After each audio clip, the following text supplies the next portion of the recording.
Today, we're going to talk about a very controversial topic in trauma treatment, which is the role of dissociation. Unfortunately, dissociation is a very stigmatized word throughout the world. I think because the phobia of dissociative disorders has led the umbrella term dissociation to also be very unpopular in the mental health world. But today we're going to talk about dissociation because it's an integral part of trauma-related disorders. This is a letter written by a client to her therapist, not me, but a colleague of mine. She writes, "Dear Carolyn, yesterday it occurred to me that this was the time of year that I took the overdose. I was so distressed that morning. I remember I kept saying out loud, 'Mommy, Mommy,' but at that time I had no idea of the different parts of me. And when I would come to see you, it would only be the quiet adult part. So when I think back to the many times I thought I was nuts and out of control, it was really my small part, struggling to say, 'Help, I'm in trouble here. You better notice me or we're all in trouble.'" She goes on to say, "Well, when I think about it, I can recall so many days when things were so mixed up and she was just hanging on in the best way possible. It's so sad, isn't it? For me, the abuse memories were too much for my body and brain to absorb. So they got put away in a different place than regular memories. And then very slowly, these feelings started coming out of nowhere until I was being ineffective in the present and disrupting everyone around me." What an eloquent way of describing what she had been through and the compassion she feels for that child is, it's palpable. So what is dissociation? Unfortunately, the DSM description of dissociation is a pathological one. The essential feature is a disruption in the usually integrated functions of consciousness, memory, identity, or perception. That's why I prefer the second definition of dissociation. Dissociation refers to a compartmentalization of experience. Elements of an experience are not integrated into a unitary whole, but are stored in isolated fragments. Dissociation is a way of organizing information. So that's actually a very useful role for dissociation to play. And if we think about it, compartmentalization, having a way to organize experience, is essential for survival, and it's built into our brain structure because we are born with a compartmentalized brain with different structures in control of different functions throughout the brain. The most basic of which is the left brain, right brain split, as you can see here. Remember that we're all born as right brain dominant creatures. The right brain is better adapted to survival than the left brain. It's also the playful and creative brain. The right brain is probably best known as the creative brain. But very importantly for survival of young children, The right brain reads the gestalt of things. It reads body language, facial expression, all the nonverbal cues, which are essential to young children's survival before they're old enough to have language. The right brain also holds what Cozzolino calls a sense of the corporeal and emotional self. It is a sense of self as opposed to an identity in words. And the right brain is dominant throughout infancy, toddlerhood, the preschool years, even into early latency. And the left brain grows very slowly during that time. It has a growth spurt at about the time that we develop language, and then it grows again very, very slowly until there is a growth spurt at the age of 12 or 13. The left brain brings language. It brings logic, sequence, the ability to learn from experience. And as Cozzolino says, it's where we hold our conscious linguistic self. And I measure this balance between left and right brain in a very simple way that I learned from my grandchildren. When, at whatever age it is, that we no longer ask children to hold our hands crossing the street, it's a sign that the left brain has become dominant. And we trust that child's left brain to remember how to cross a street safely. At the age at which we say, hold my hand, the child is still right brain dominant. Now, these two brains then are growing up separately. First the right brain, and then very slowly the growth in the left brain brings it into a more dominant role. But if you notice that crevasse between the two sides, that represents a part of the brain called the corpus callosum. And that structure, that long, thin structure between the two hemispheres, is in charge of communicating information back and forth between the two. But the corpus callosum doesn't fully mature until we're 12 and above. And that means that until the age of 12, those brains are operating independently without the ability to cross-communicate.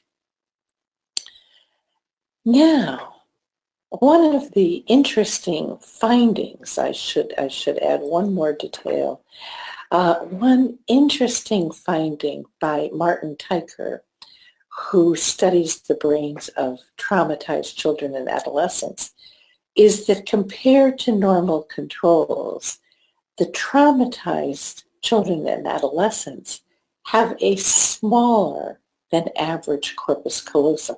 Now in the brain, if a brain structure is smaller, it usually means that it is less well elaborated, meaning it has been less used. So the research suggests a tendency for the two hemispheres to operate more independently in traumatized youth. Alan Shore reminds us that the two sides of the brain hold different types of memory, different aspects of experience. He says traumatic memories are recorded in the right hemisphere outside of conscious awareness. And this realm represents the traumatic memories in imagistic form, along with the survival behavior employed as a result of the abuse. The two cortical hemispheres contain two different types of representational processes and separable dissociable memory systems. And this allows for the effect that the emotional learning of the right hemisphere especially of stressful, threatening experiences, can be unknown to the left hemisphere. So this split and the other splits between different areas and structures in the brain are the neuroscientific basis for the structural dissociation model, which is a theoretical model developed by Anno van der Hart, Ellert Nijenhuis, and Kathy Steele. And here's what their model says. And you know, I should add, I first heard Anno van der Hart speak, I would guess about 15 years ago, perhaps even 20.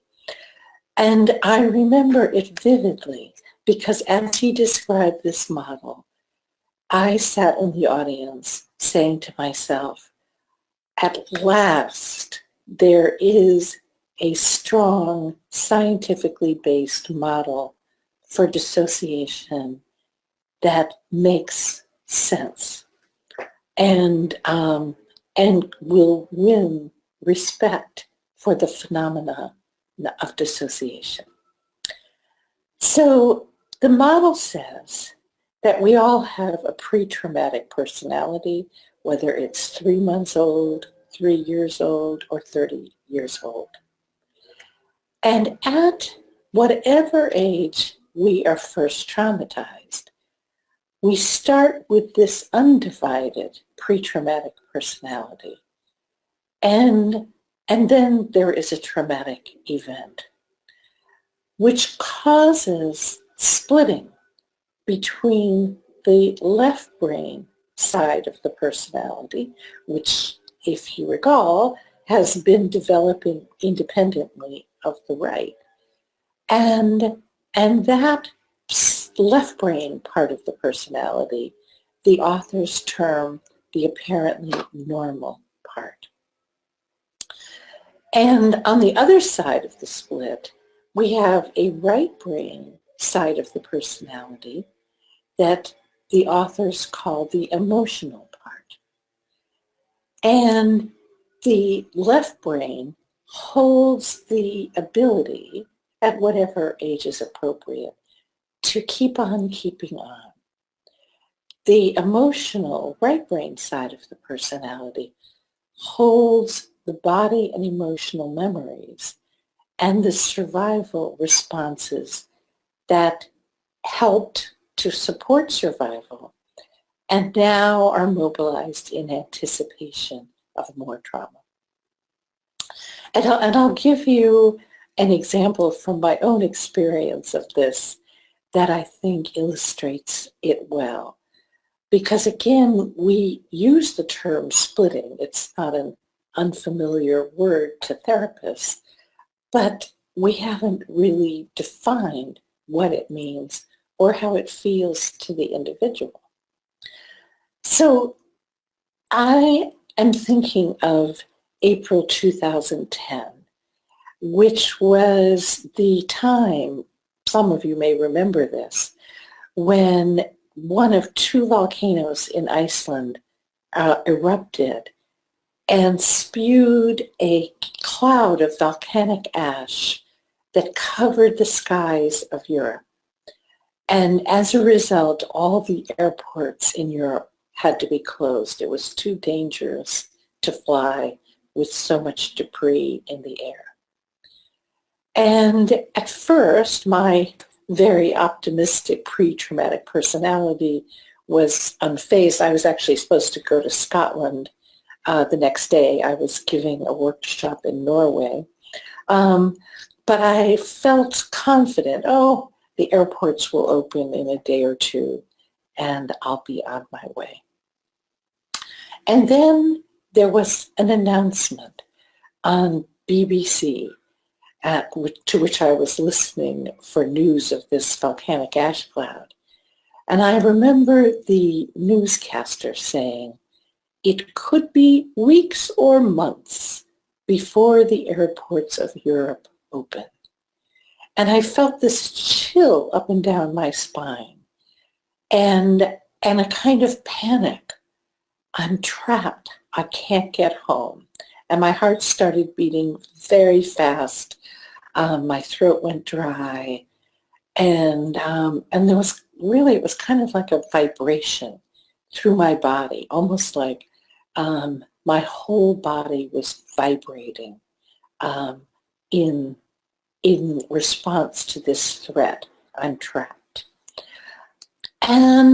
And then as I was vibrating and really panicking a little bit, my colleague, my Norwegian colleague said, "Janina, this is wonderful.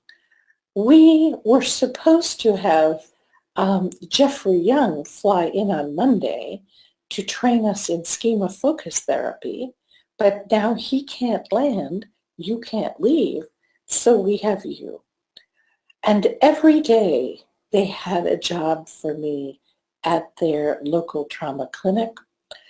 And I found that as long as I was at the trauma clinic consulting, teaching, training, offering supervision, I felt wonderful. I enjoyed every moment of it. I made wonderful, wonderful friends with these lovely colleagues, and all would feel good until someone said, "And Janina, when will you be going home?" And then I would feel my heart start racing and this vibrating and this feeling of being trapped. I couldn't sleep. I couldn't eat. My heart was racing too fast. And there you see both sides of the personality. My apparently normal side, and again, this wasn't even a traumatic event. It was certainly a threatening event, but not a traumatic event. As long as I was in that left side, apparently normal part of my personality, this was a perfectly lovely serendipitous experience. When I felt threatened and the right brain emotional part was dominant, I felt this panic. I have to get home. I have to get out. How am I going to get out? And again, it was more of a nonverbal body experience. It wasn't a, how am I going to get out? Bus, train, boat, magic carpet. It was, how am I going to get out? Very, very interesting experience. And the theory goes on to say, having a little trouble with it. I forgot to add, I found the language of the structural dissociation model very slightly problematic because the very first client to whom I explained the model immediately responded to the language of apparently normal and said, "Yep, that's me, just faking it, apparently normal." And I realized that he had missed the point of the brain origins of these two sides. So I renamed the left brain side the going on with the normal life part. This is not a false self, which is how he interpreted apparently normal.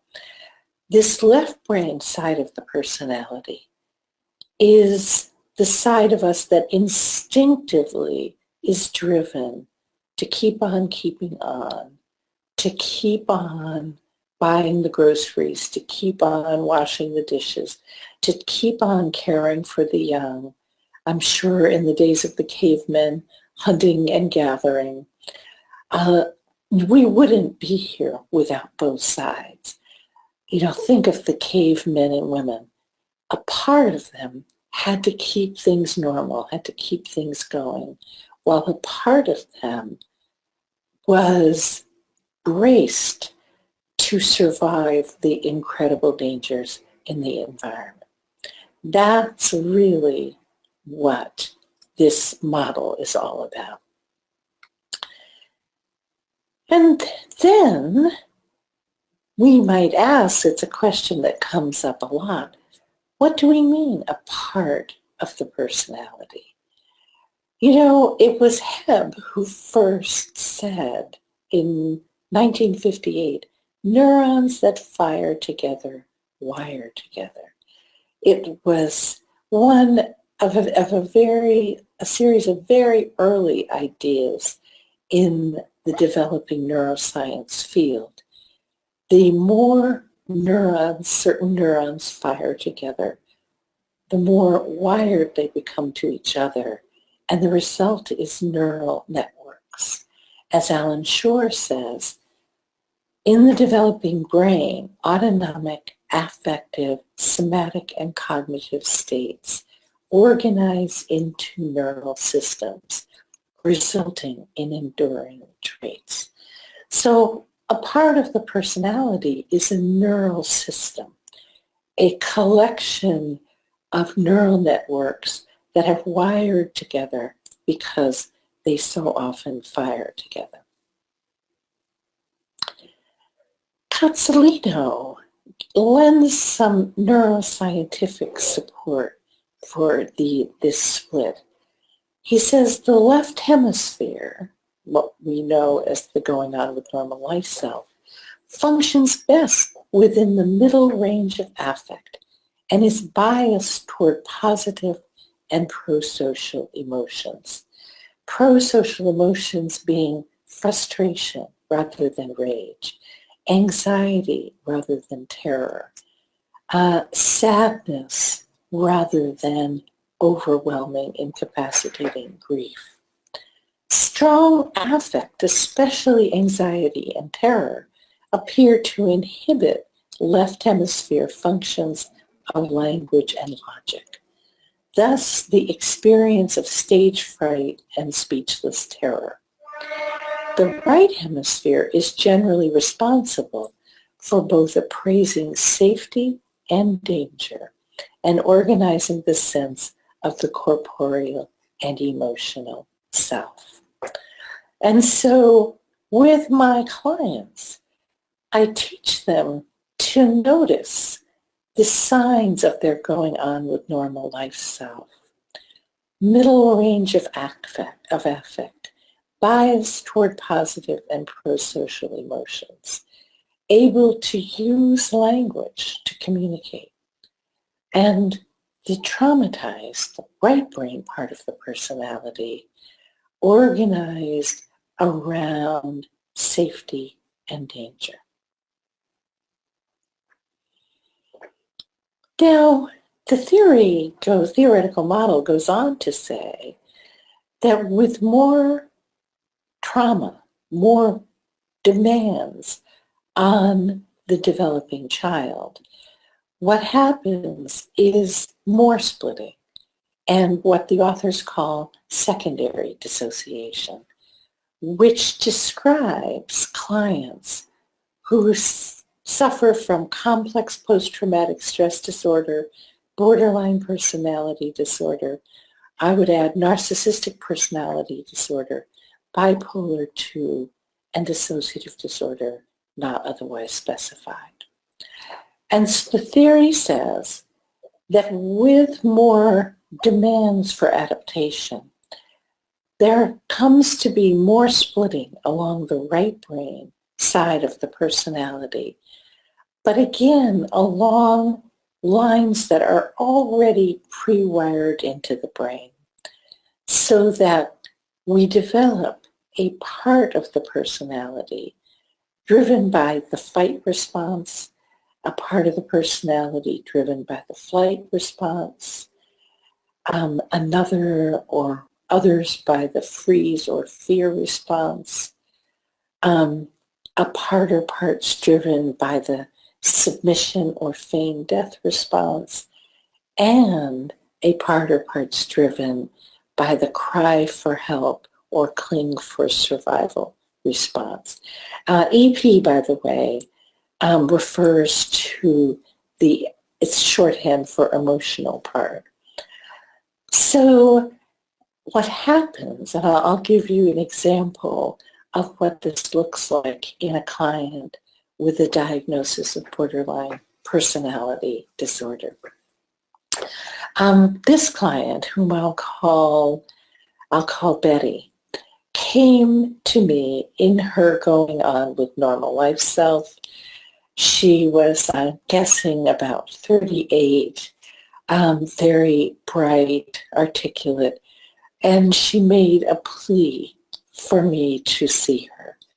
She said, I have been on my own since I was 16. I have stabilized. I've put myself through university. I am on my own and I desperately need help.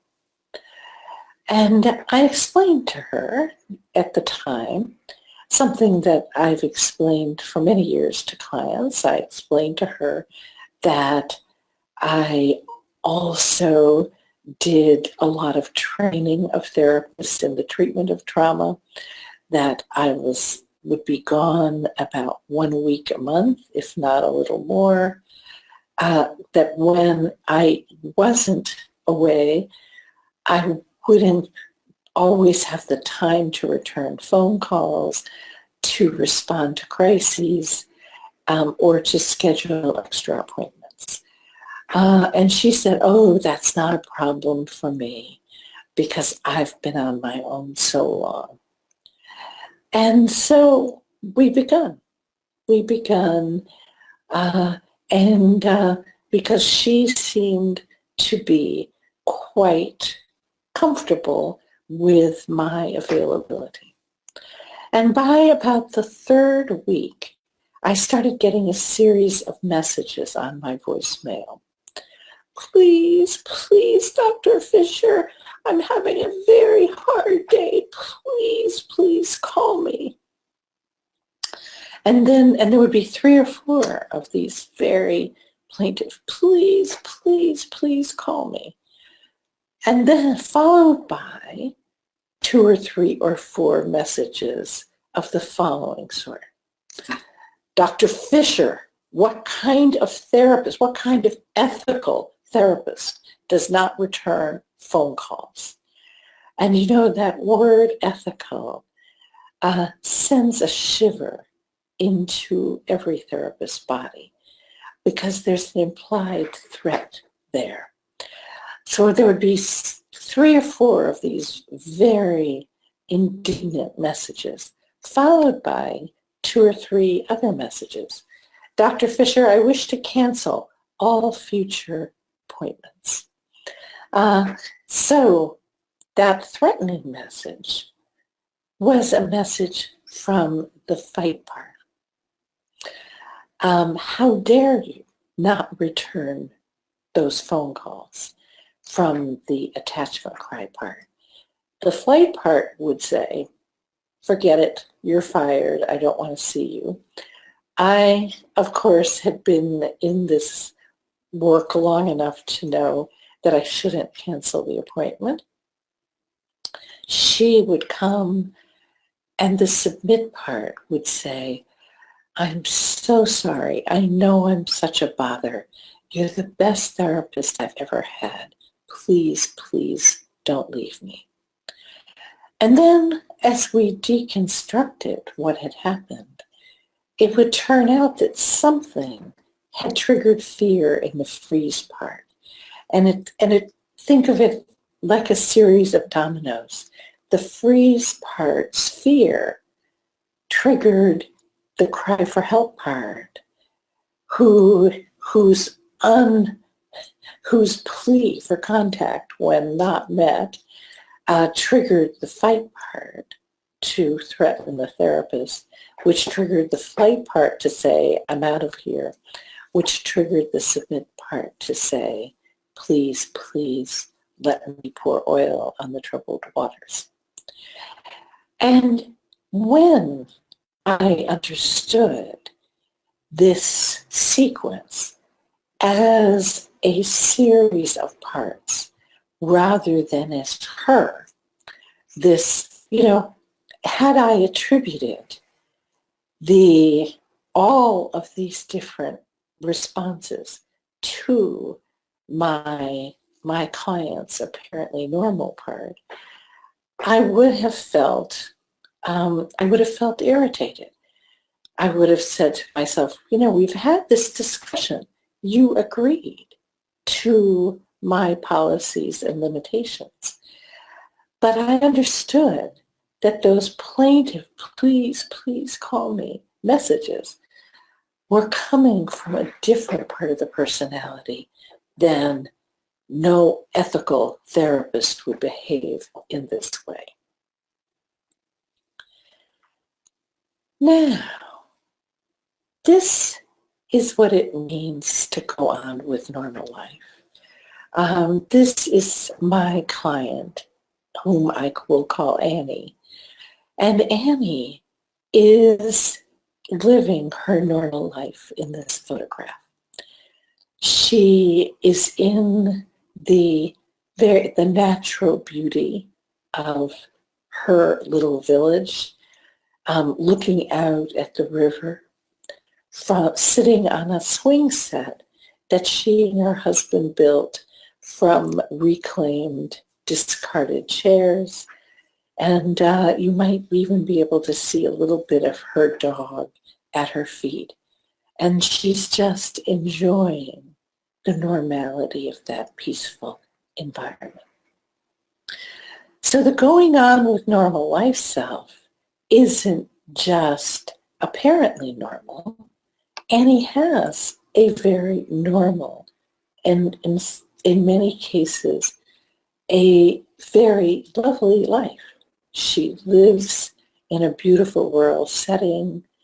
She has a husband of 30 years. She has grown kids. She has neighbors, godchildren, grandchildren, animals. And it's a very, very peaceful world that she is in large part responsible for creating for herself. But she says, I feel overwhelmed inside. She drew this drawing in a group, and when asked to describe it, she said, I can hear the screams and crying of children in my head, and I have a sense of shadowy figures who keep me tied up and will not let me live my life. So she describes being overwhelmed by the feelings and fears and impulses of her parts. Now, there is yet another level of severity of structural dissociation, which the authors call tertiary dissociation, found in clients with DID or severe dissociative disorder not otherwise specified. And notice here, you see splits also along the left brain part of the personality. Subparts that serve the cause of going on with normal life. Just as the right brain related fight, freeze, submit, and attach parts serve the cause of survival. And these parts that serve the cause of normal life functioning often are a worker or professional part. In the case of Annie, that's a teacher part because she was trained as a teacher. She also has a caretaker part that she and I have nicknamed the neighborhood mom. The part of her that raised her children, that opened her door to all the children in the neighborhood, taught them to swim, taught them all kinds of skills related to nature, from catching frogs to pressing flowers, and who has cared for literally generations of neighborhood children of very dysfunctional families. She's taken those neighborhood children under her wing, and they found safety in her home. And she has a part that serves the cause of social functioning, that we call the social butterfly. It's, her neighborhood mom part is very warm, very practical, very generous. She would have healthy snacks set out every afternoon for the neighborhood children. She would have paper and pencils and pens so they could do their homework. All kinds of drawing and craft supplies. The social butterfly is a little manic, funny, entertaining, and Annie's husband used to remark that she was such the life of the party in any social situation. Why was she so isolated and lonely in her day-to-day life? He didn't understand that as many friends as the social butterfly made, the fight and flight parts would not let anyone into her home. The freeze part was afraid of people she didn't know. And the submit part tended to draw her into a caretaking role. Now, each part of the personality you can see from this model contributes a different defensive strategy. And it helps us to understand these to make sense of our clients. So the going on with normal life self has a defensive strategy of persevere, keep on keeping on no matter what. The imperative is I have to function. I can't afford to feel overwhelmed. Certainly true in Annie's life and in the lives of many, many of our clients. Had Annie become overwhelmed, she would not have made it out of the poverty and violence of her childhood world. It was because she was so driven to function, to get a paper route when she was just 9 years old, to babysit, to save the money she needed to go to college over the objections of her mother, to work hard in school even though there was no quiet corner of the family home in which she could do her homework. So when clients come in and they don't want to talk about the depression or the anxiety, they don't want to talk about the trauma, and they say, I'm afraid I'll get overwhelmed, or they don't say it, they act it out by continually changing the subject back to the daily grind. What am I going to do about the kids? What am I going to do about the babysitter? What am I going to do about work? And often therapists get frustrated and they say, she's not doing therapy. She just wants to give me the news of the week. But think, maybe that's my clients going on with normal life self, trying to express this fear of becoming overwhelmed and the imperative of functioning. Now, sometimes the normal life self is the presenting client. Sometimes the presenting client is coming to us expressing feelings and symptoms that reflect a certain part. So if your client comes to you with an anxiety disorder, with night terrors, with anxiety attacks, with different kinds of phobias, that's most likely a freeze part. And the defensive strategy of the fear and freeze response is as a signal to sound the alarm. Or your client comes to you with a story of feeling desperate, painfully alone, misused in a relationship, afraid of losing that person he or she loves. That's generally the attached part or cry for help part. Maybe your client comes to you complaining of depression. Often I find clients come saying, I've been depressed for many, many years, but no treatment and no medication has been able to budge my depression. And I think, maybe it's not biological depression. Maybe it's the depression of a submit part. Because just think what's involved in the submission response. Hopelessness, helplessness, collapse, self-loathing, numbing. All of those are part and parcel of the submission response. And the shame, the terrible, searing shame. Maybe your client comes to you with issues that reflect a flight part.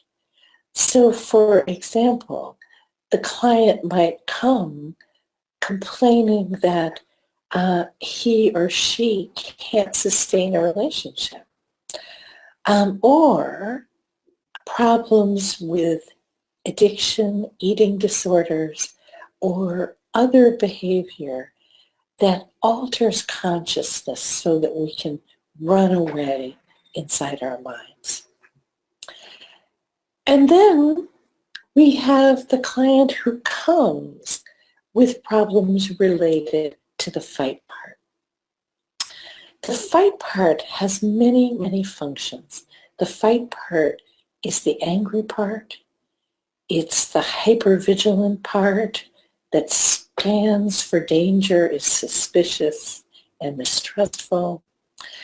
And the fight response is the only defensive response that mobilizes violent behavior.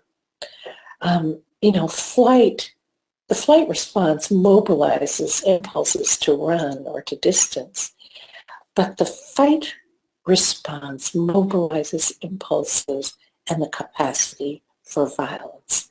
So fight is also the self-harming part, the aggressive part, and the suicidal part.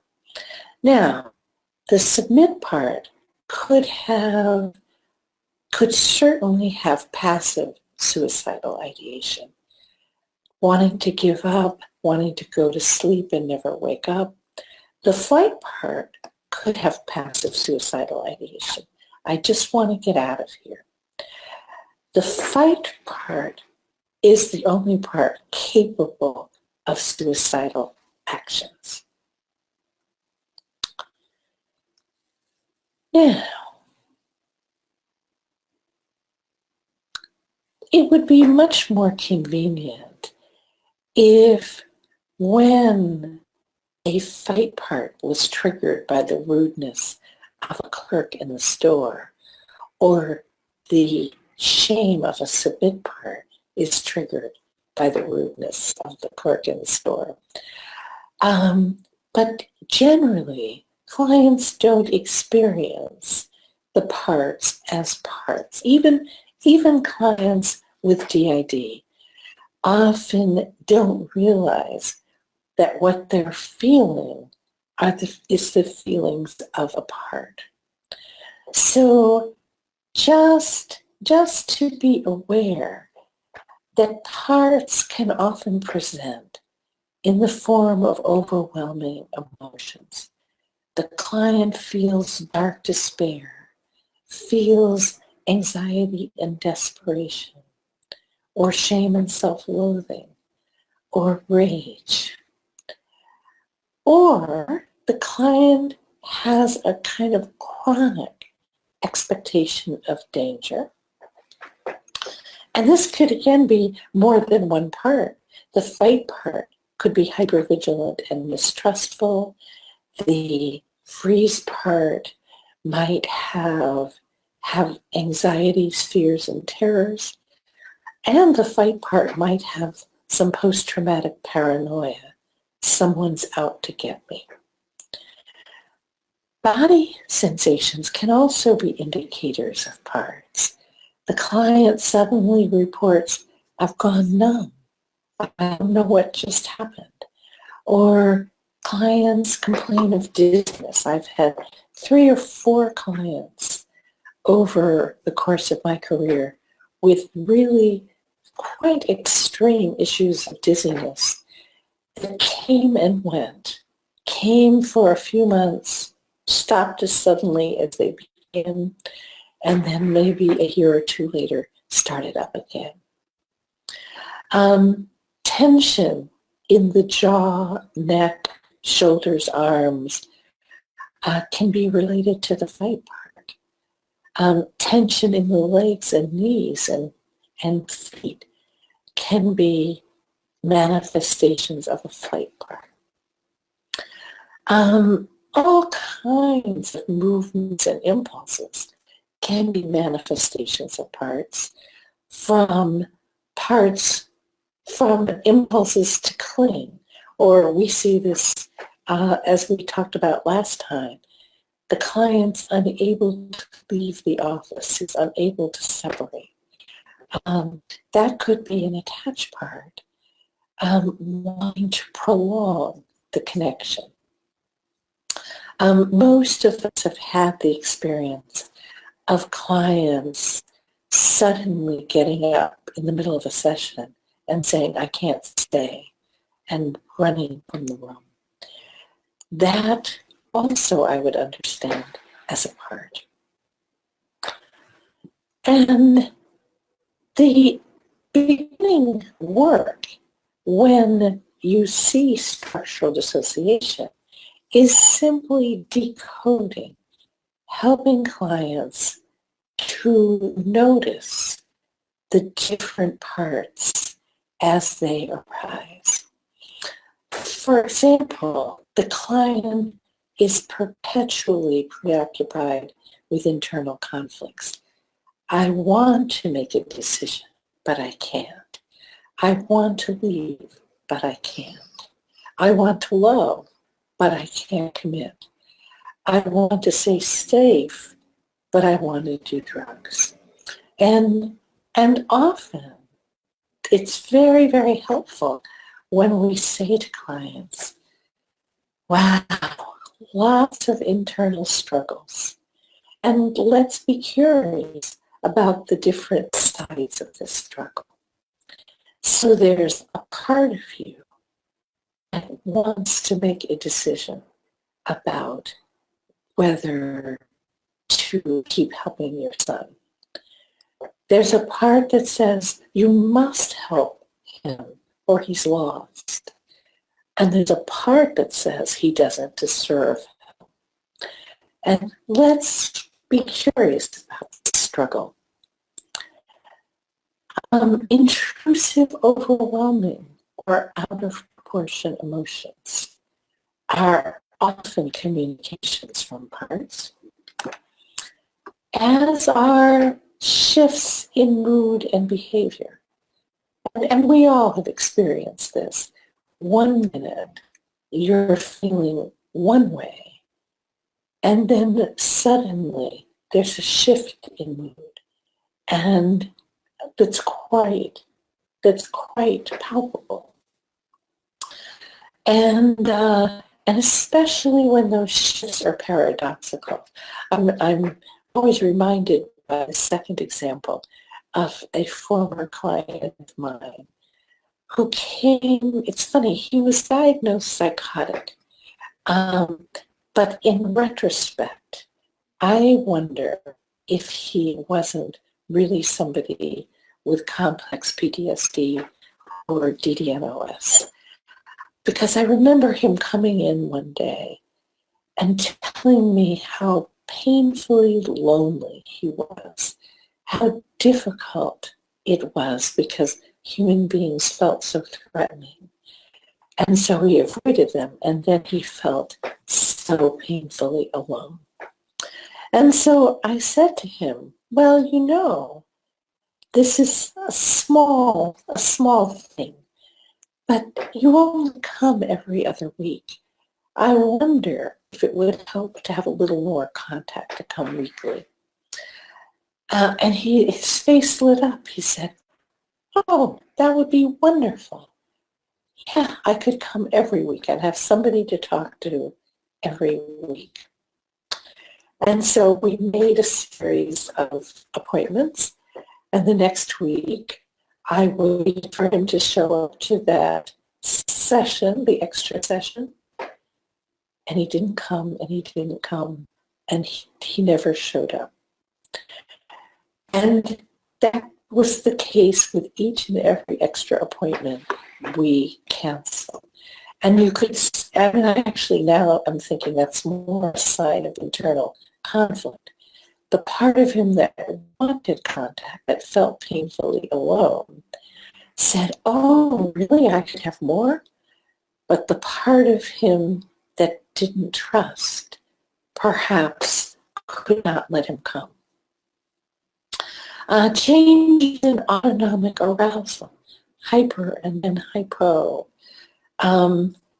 depressed and numb 1 minute, impulsive the next minute.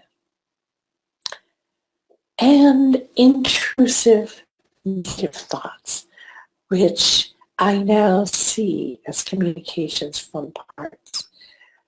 The part says, you are worthless. You are a hopeless case. And the client says, I'm really worthless. There is no hope for me. And when we help clients to identify these phenomena as parts, it changes their relationship to them so that they aren't saying, I'm depressed. They're noticing a depressed part. Actually, during this period where I'm teaching clients to decode their feeling and body states as parts, I ask them, would you be willing to assume that every distressing thought, feeling, and physical sensation represents a communication from a part? And I say that probably every week. Now, the parts sometimes, let me go back here. Sometimes the parts are experienced in other ways, which I think many of you will recognize as phenomenon you've seen.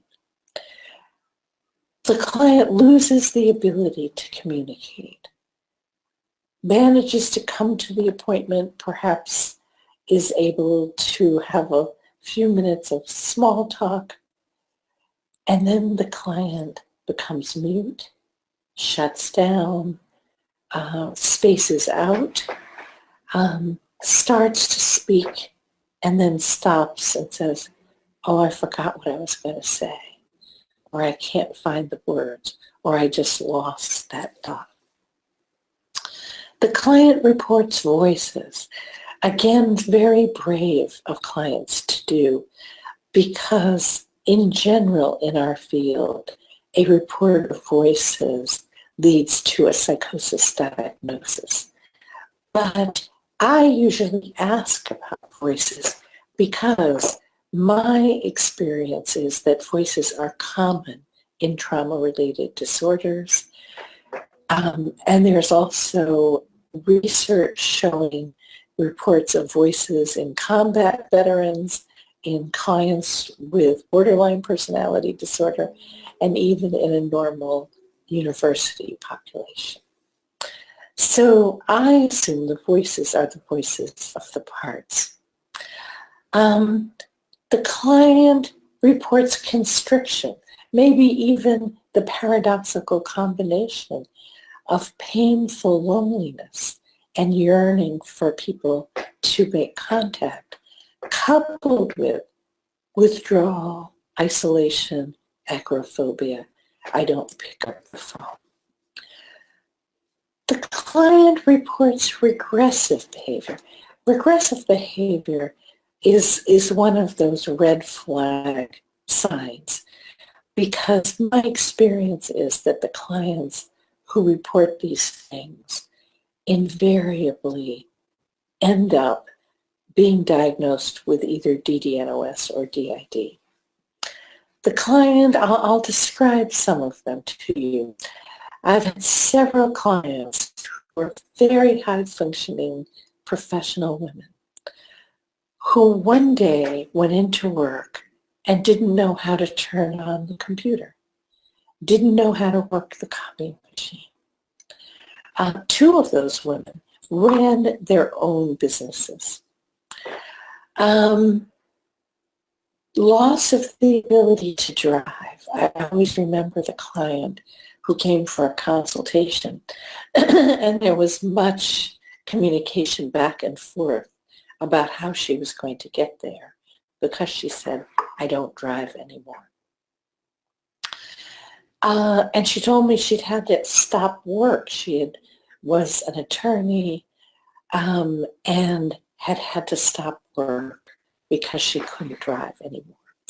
And I asked her, how did that happen, that you lost the ability to drive? And she said, well, I started finding myself. I'd be going somewhere in the car, and I would find myself suddenly confused and unable to know how to drive the car. I wouldn't know where I was going, and it was too frightening. Sometimes the parts are experienced as a preoccupation with helping people, with the therapist. For example, a preoccupation in a kind of idealizing sense, and that's usually a sign of the attached for survival part. Thinking of us, wondering, does she like me? Does she not? A preoccupation with who's in her life. I mean, I've had clients, and I've had clients report to me about their therapists who followed their therapist home, who did internet research and found out all kinds of private details of their therapist's lives. And sometimes that increasing preoccupation goes with a yearning for contact. Sometimes it goes with hypervigilance and mistrust. The parts can be experienced as alternating dependence and counterdependence. The part the client expresses separation anxiety, which quickly turns to, I don't trust you, I don't like you, and I don't want to see you.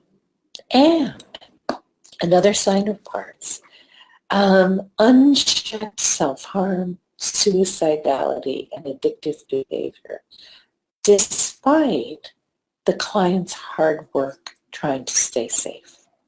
And I've just had, in the past, I think it's been 5 years now, I have been trying out my treatment model called TIST, T-I-S-T. You can find out more by downloading a paper on my website on the resources page. Basically using this structural dissociation model to treat patients with severe problems of self-harm and suicidality who have been hospitalized for 2 or more years in succession. And so what we did was to ask the clients to assume that their self-harm and suicidality was driven by the fight part, and to assume that the fight part was triggered by the distress of the vulnerable parts, the attached part, the submit part, and the freeze part. And to our great satisfaction, this really stabilized a number of the clients. And although it didn't fully stabilize others, it's clear that being able to understand these impulses as driven by parts has been useful. Now, one of the difficulties I can remember so many students and young colleagues saying to me, I don't remember being taught anything about dissociation or dissociative disorders in my psychopathology course, in my entire training. And I think that reflects a kind of group fantasy in the mental health world, that if we don't pay any attention to dissociation and dissociative disorders, we won't have any DID patients. I can remember going into a state hospital in Massachusetts where I first piloted the Trauma-Informed Stabilization Model, or TIST, probably eight years ago.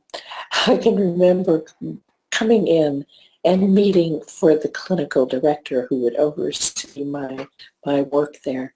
And he said, you should know we don't have any DID patients here. And so I was warned, don't go around diagnosing dissociative disorders. We don't have those patients. And I said, well, the model that I'm going to use is probably most relevant for patients with borderline personality disorder. I'm sure you do have some of those. And he said, yes. And over time, the clinicians and I began to see that some of those quote-unquote borderline patients also had dissociative disorders. So let's look at the hard signs of dissociation. These terms, hard signs and soft signs, come from the neurology world. In neurology, a hard sign is a definitive diagnostic marker, like paralysis. Be a hard sign. A soft sign might be numbness or tingling in an extremity. In a hard sign, you can make a diagnosis from a single hard sign. With soft signs, you need a constellation. You need a syndrome of soft signs that are related. So when we're diagnosing dissociative disorders, the most definitive hard sign is evidence of two or more parts of the personality taking control of the body and operating outside of conscious awareness. And that can be done in a number of ways. The classic way is to ask clients about time loss. Is there ever time that you can't account for? Do you ever have the experience of someone asking you what happened yesterday or what happened last weekend and you haven't a clue?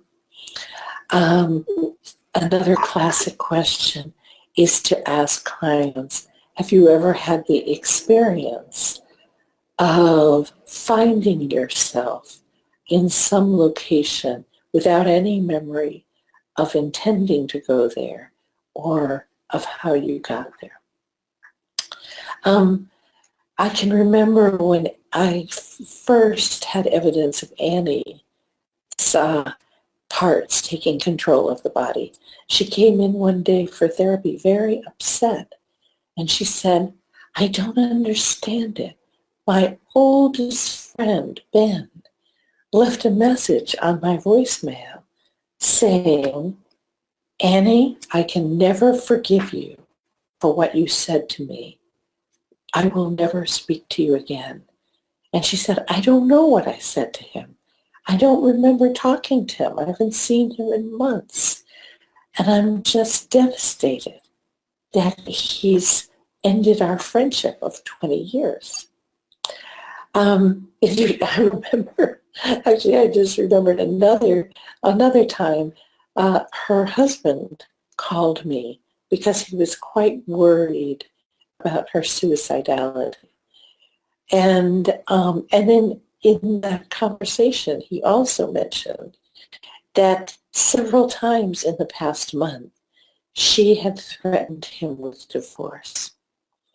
And when I asked Annie, I managed to bring it into the conversation as casually as I could, and I said to her, you know, are you getting to the end of your rope with your husband? And she said, what do you mean?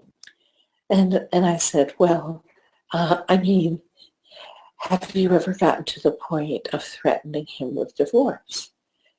And she said, never crossed my mind. And so his report, oh yes, she's been threatening me with divorce, felt entirely credible. Her belief that she had never uttered that word felt credible too. And the only explanation could be that another part took control of her body and threatened her husband, threatened her old friend, and so on. As I said, missing time.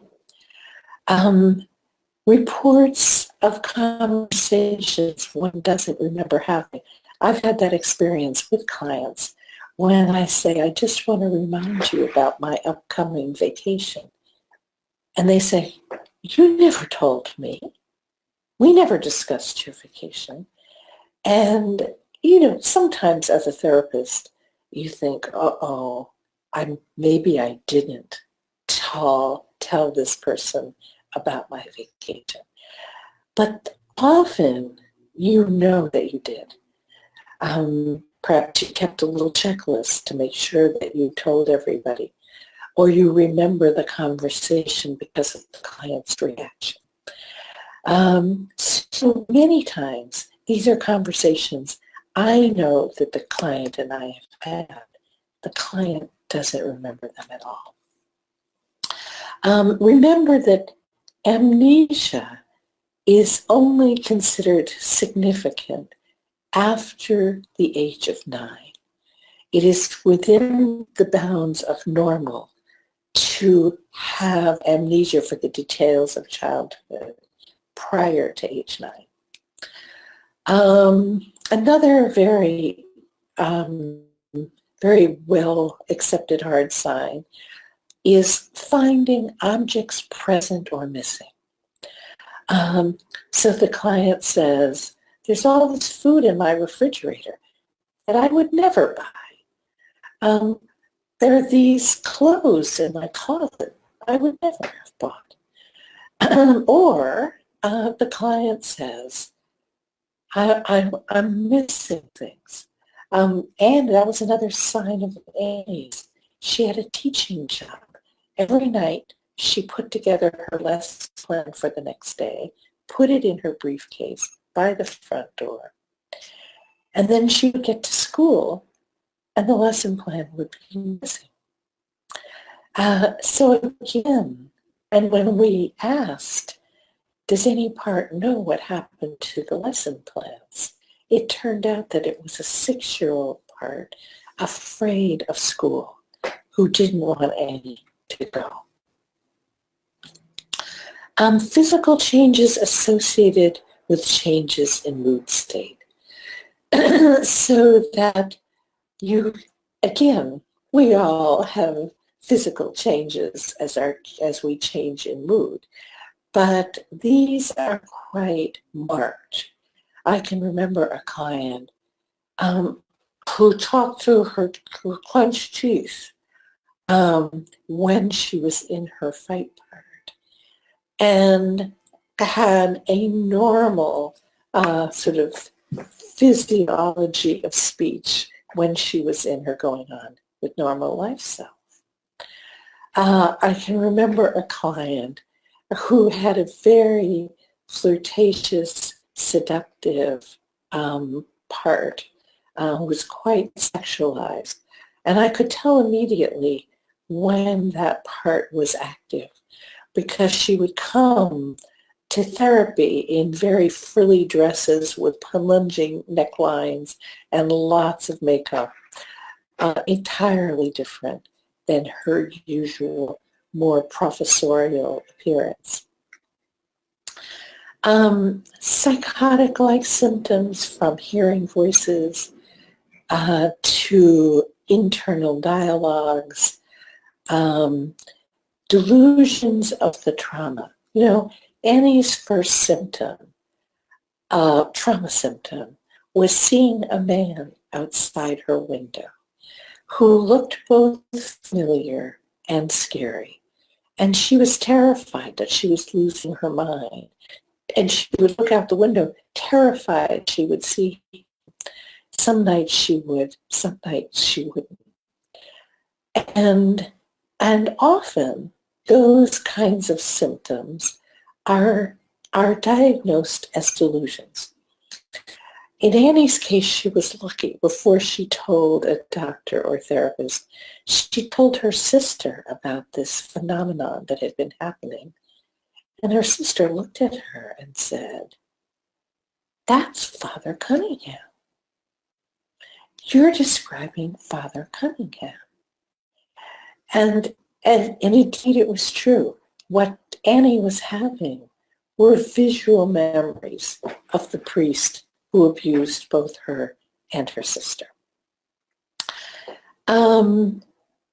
Dissociative fugue experiences is the term given to finding oneself in a different location. And identity alteration.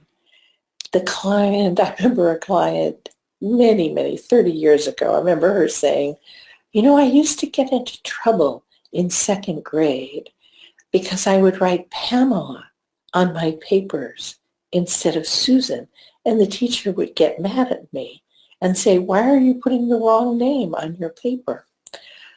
And as she began to put all of her soft and hard signs together, she realized, oh, Pamela must have been that other little girl I was in second grade.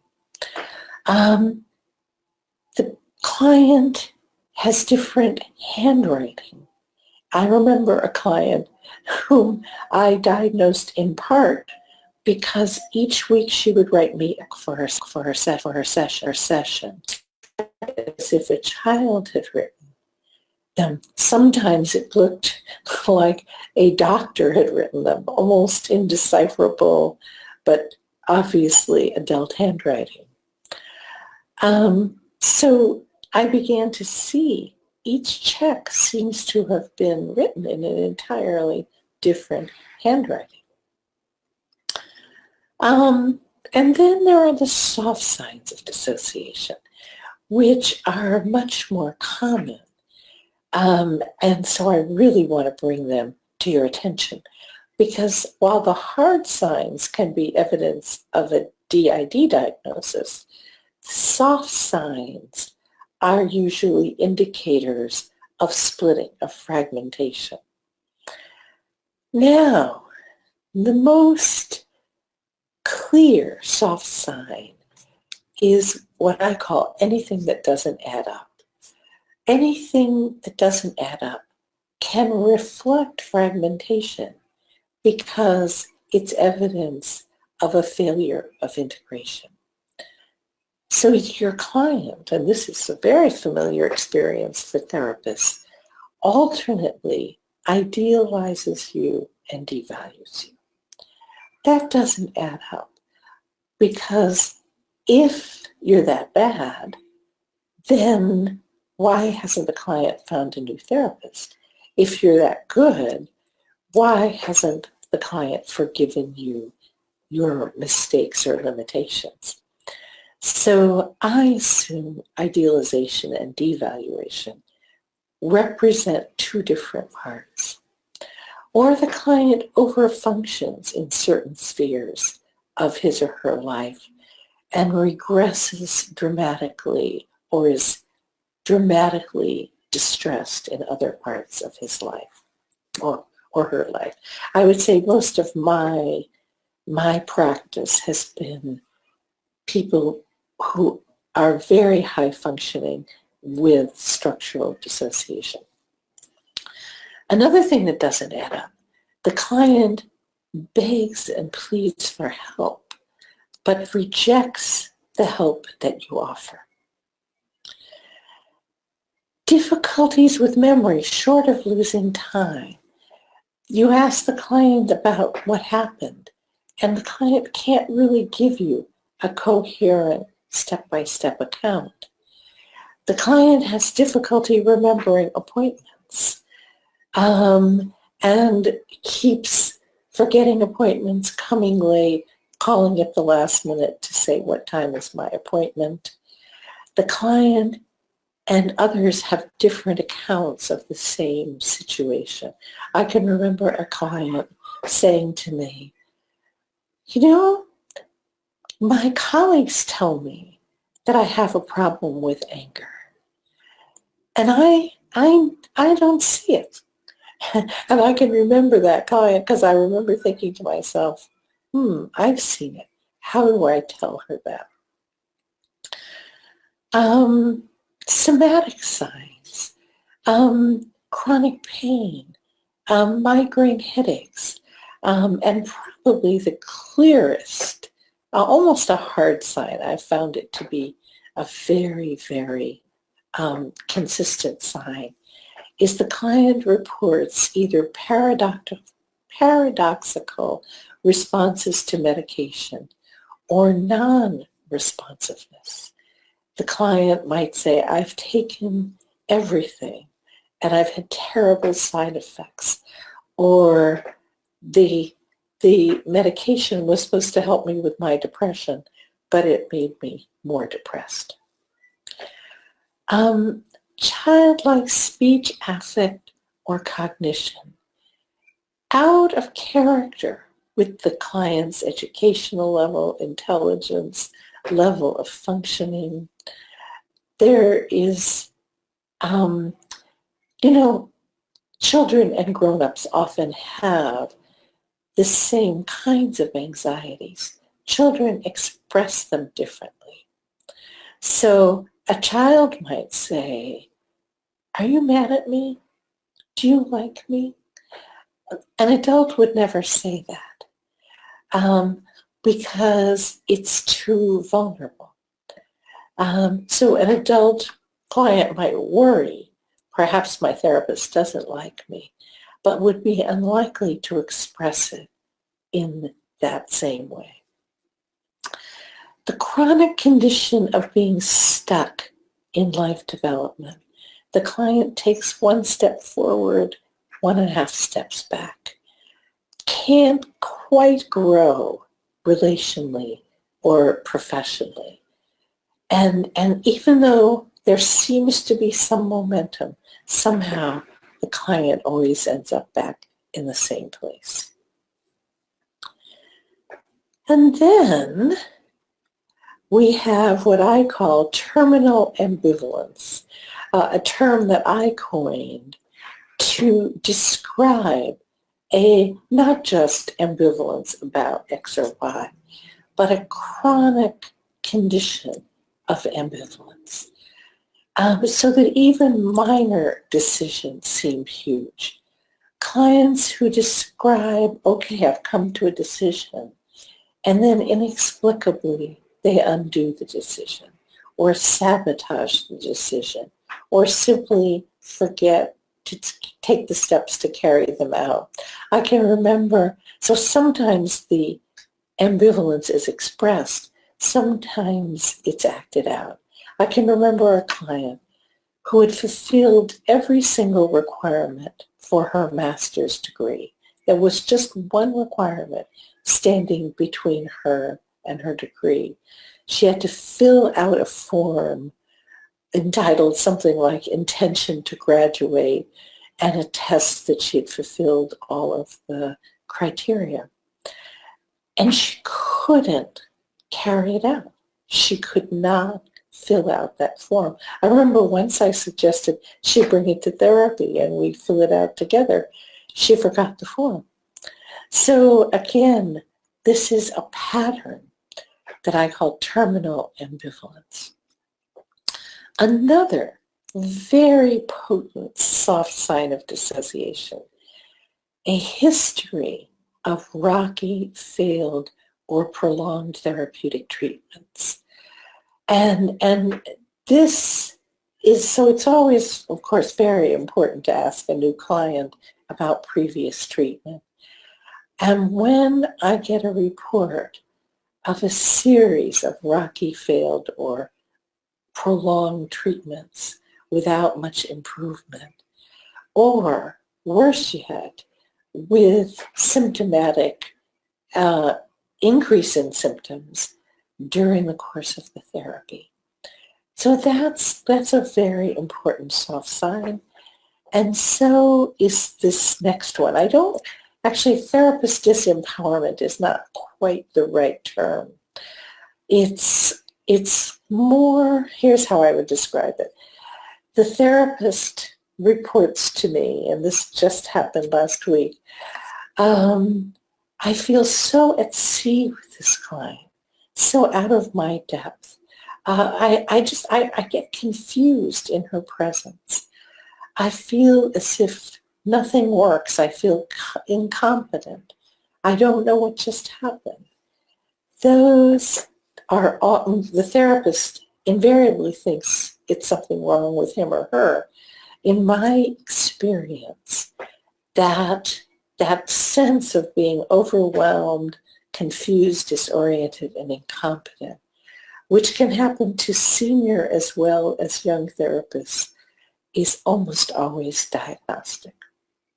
And immediately I think, aha, big red flag for structural dissociation. Signs of identity confusion and conflict. For example, remaining in a therapy despite devaluing the therapy or the therapist. Most of us, if we felt we were in the hands of an incompetent therapist, would simply leave and find a more competent therapist. Another sign of identity confusion, the client subjectively feels meek and submissive. Others perceive the same client as entitled, difficult, and enraged. The client, I actually am thinking of a client right now who fits this next definition. The client is both over-responsible and self-destructive.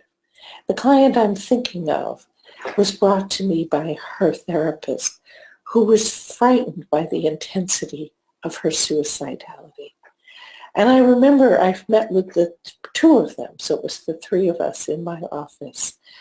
And I remember the client saying, well, I was going to kill myself in November, and then we had my daughter's birthday, and then there was Thanksgiving, and then I was going to kill myself in early December, but I realized I couldn't do that with so much to get ready to get done for Christmas.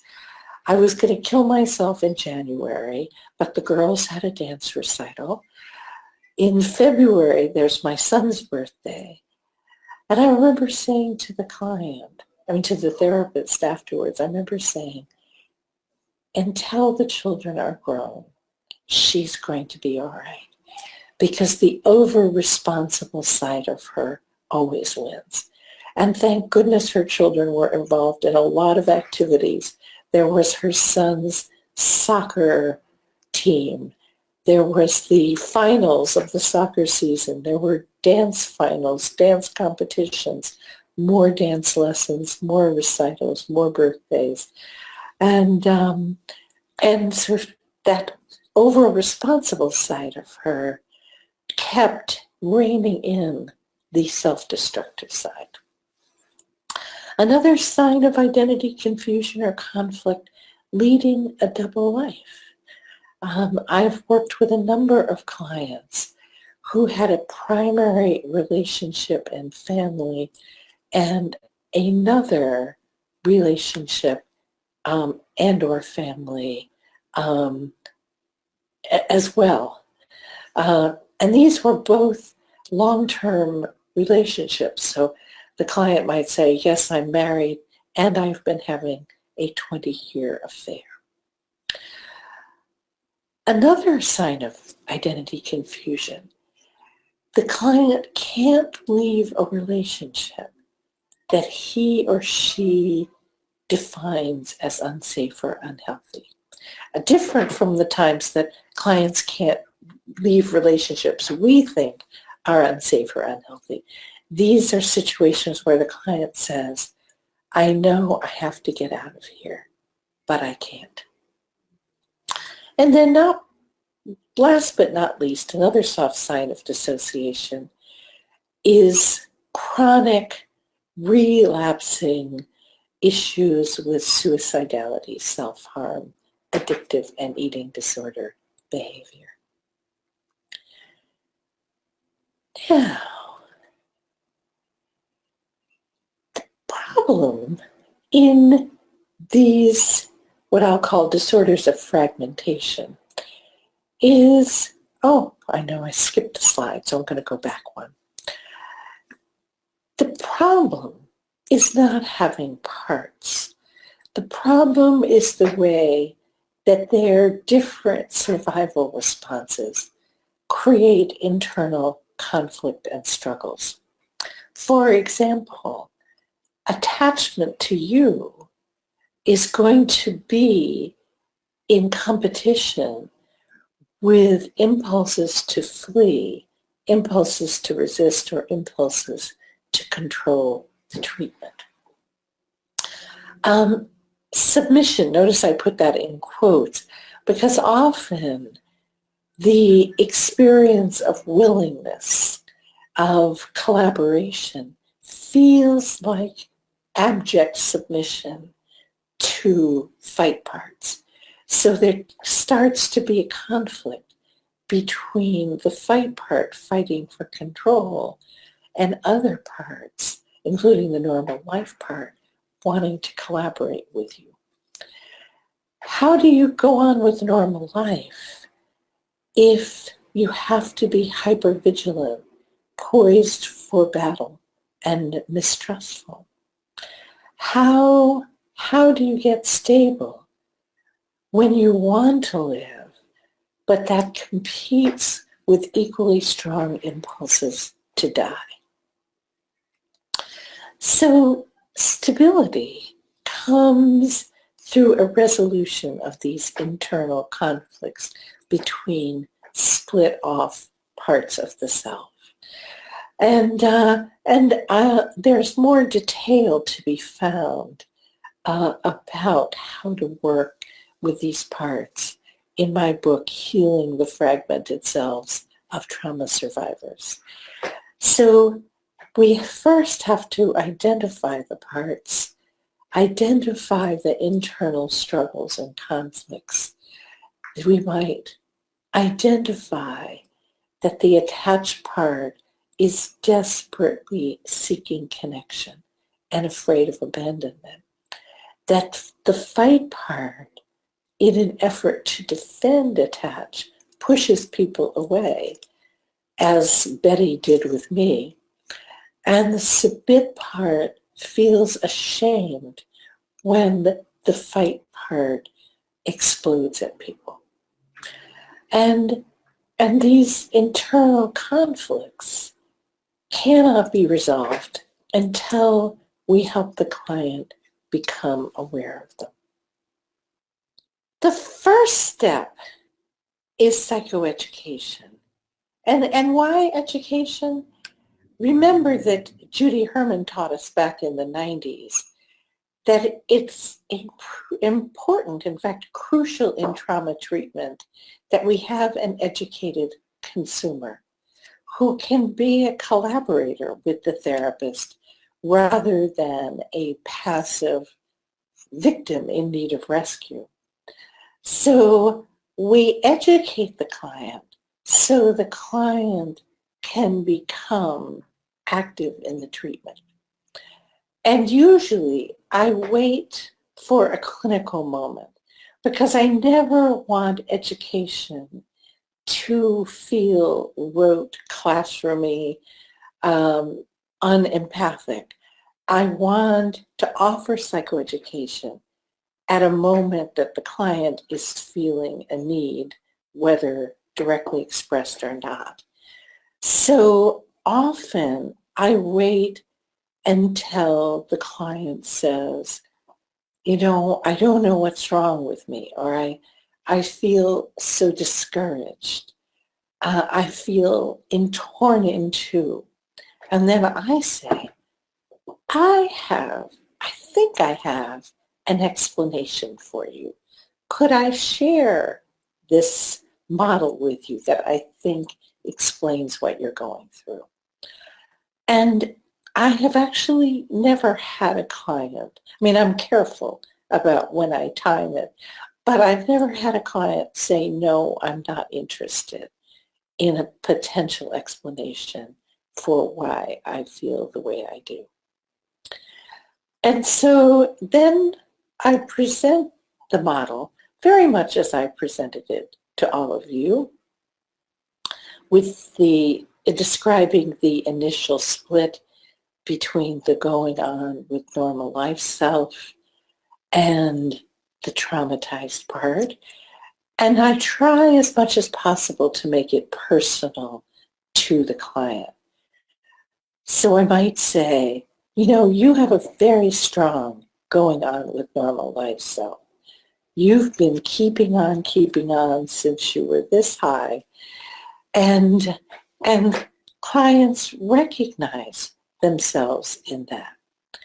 Or I add details that help them. I say, each time you were down, you picked yourself up, dusted yourself off, and you kept on going.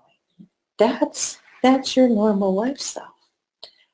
And then, because so much trauma happened, more splitting was needed. So again, very much the same explanation I gave all of you. But I asked the client, do you recognize these different states or these different parts? And most clients say yes, absolutely. Some say, I can't believe it. It's like, it's me. It's me on a page. Just I'm showing them the visual image on my flip chart. And then I start to ask, tell me more about your attached part. Tell me more about your fight part.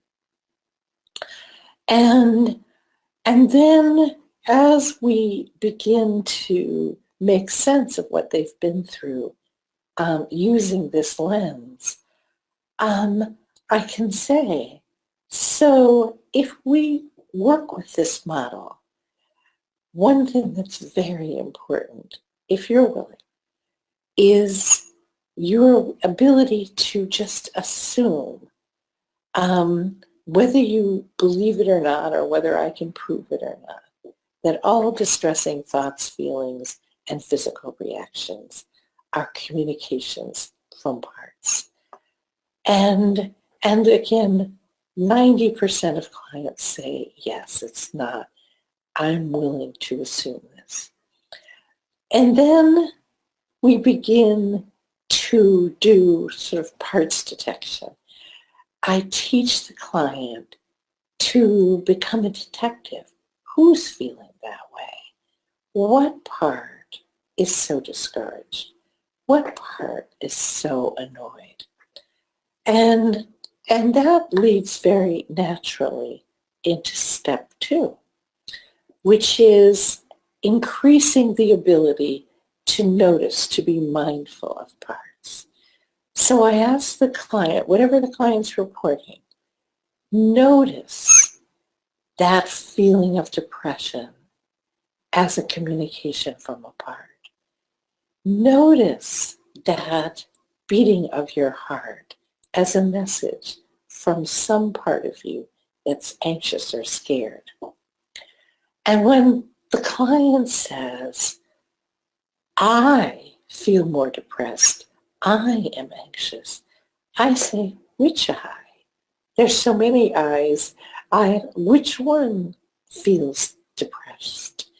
Why might a part of you be feeling anxious right now? Why would it make sense for your angry part to have had such a strong reaction? Let's be curious about what triggered that part. How is the suicidal part trying to help? How is the alcoholic part trying to help? What problem is it trying to solve? So whatever it is, whether it's self-destructive behavior, whether it's certain emotions, whether it's an overall feeling of internal struggle, chaos, or overwhelm, let's be curious about those parts that are feeling so overwhelmed right now. And when we use, remember, when we use mindfulness, certain things happen in the brain and body, right? So mindful noticing activates the medial prefrontal cortex, which deactivates or downregulates the amygdala so that the overall activation in the body settles a little bit. The easiest way to facilitate mindfulness when it comes to noticing parts is to use the language of parts rather than the language of I.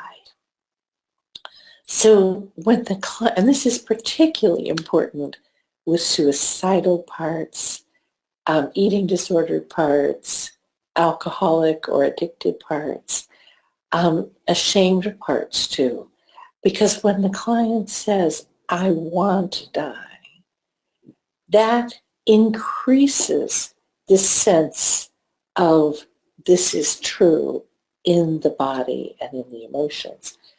But if the client is willing to hear, yes, there is a part of you that wants to die.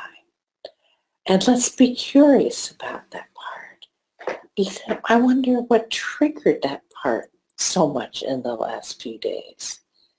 And maybe the client says, well, the situation's just hopeless. I reframe it. Is that the same part that says it's hopeless? Or is that a different part that feels hopeless? And I call this relentless reframing. Whatever the client says. In fact, sometimes I'll say to clients, forgive me for being a UN simultaneous translator, because they say, I am ambivalent. I am feeling shame. And I keep translating that into parts language.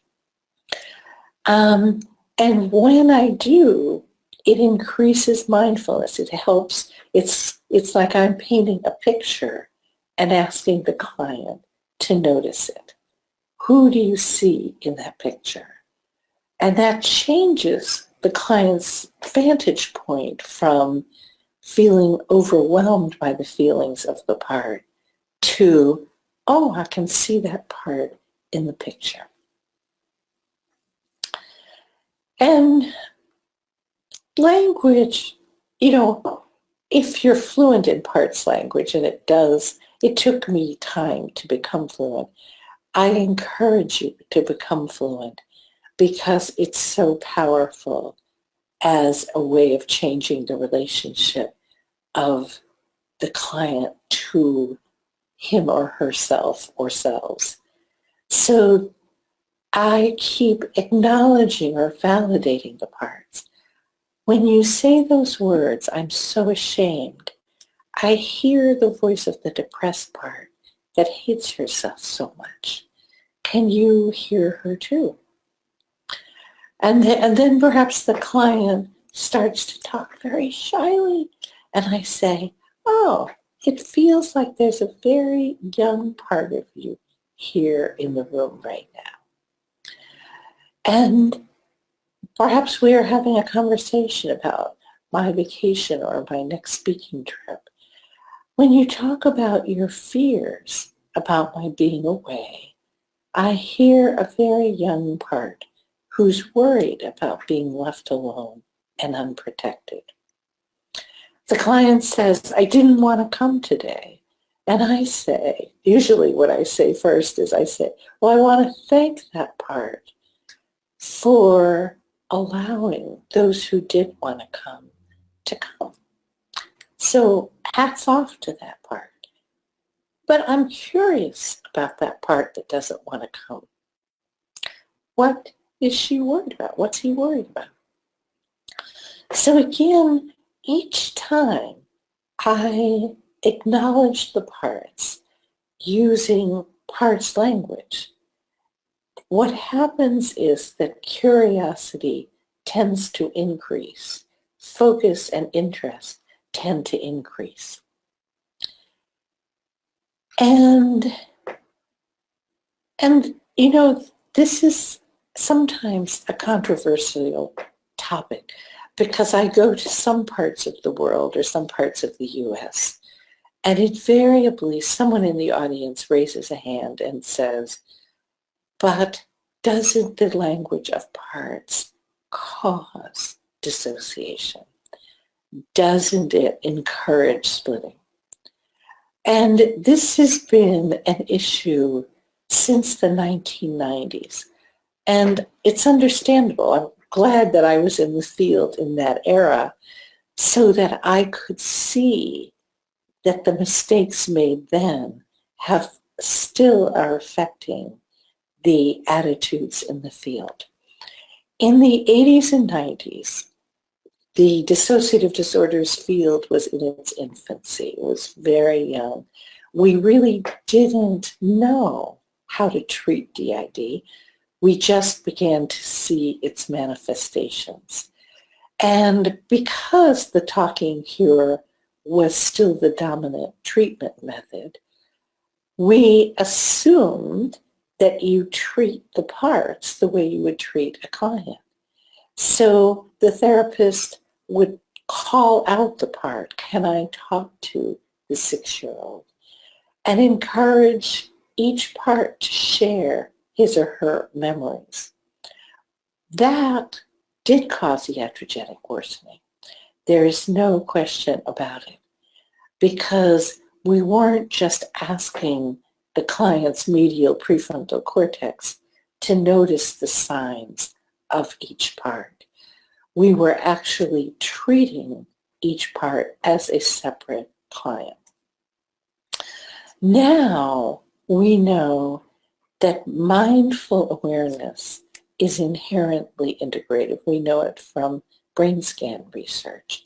So as long as we're encouraging mindful awareness of parts, we are actually increasing the client's ability to feel and think as a whole integrated human being.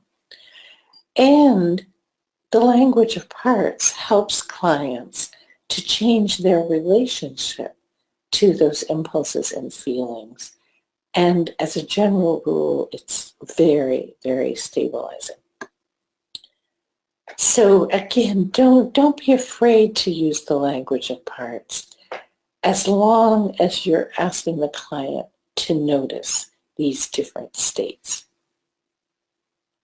Now I want to acknowledge the contribution of the internal family systems model developed by Richard Schwartz.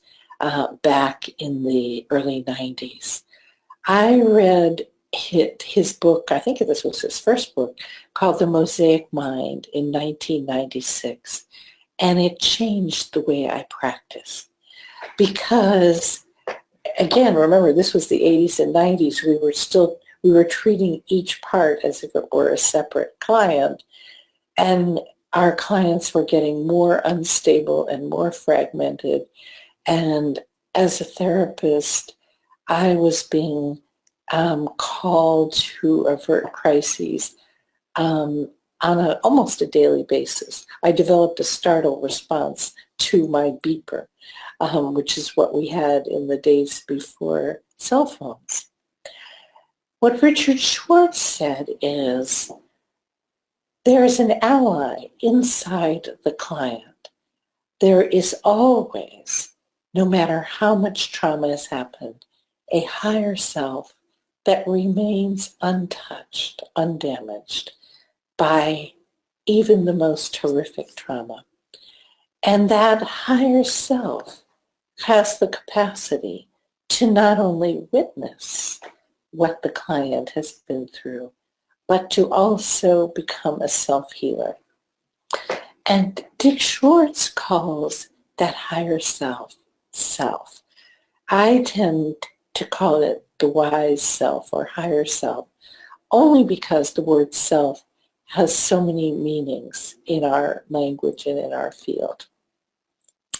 And here are the qualities that he believes, and I certainly agree with him, remain untouched and undamaged by anything and everything a client has been through.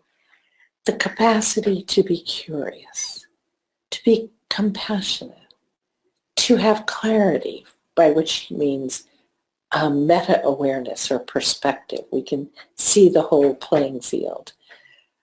The capacity to be creative, to have courage, to feel calm in the body, to feel confidence without having to prove it. And we have the capacity for commitment. And all of those C qualities are available to us no matter what we've been through.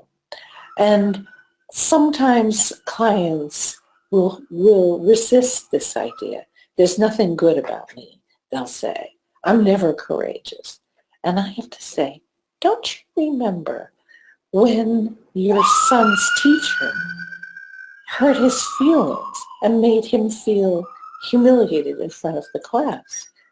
Did you or did you not go down to the school to tell her that this was a problem and that she had to correct it? And they say, oh yeah, I did. And could you feel the courage as a mother? You weren't going to keep silent. And the client says, but in all these other situations, I don't have courage. And I say, yes, but remember, to have a quality, we only have to use it once. We don't have to use it every hour of every day. So if you've ever been curious for 1 minute, if you've ever once been creative, if you've ever had a moment of calm or confidence, you have access to that quality, which is very, very important. In internal family systems also adds a concept of defenses.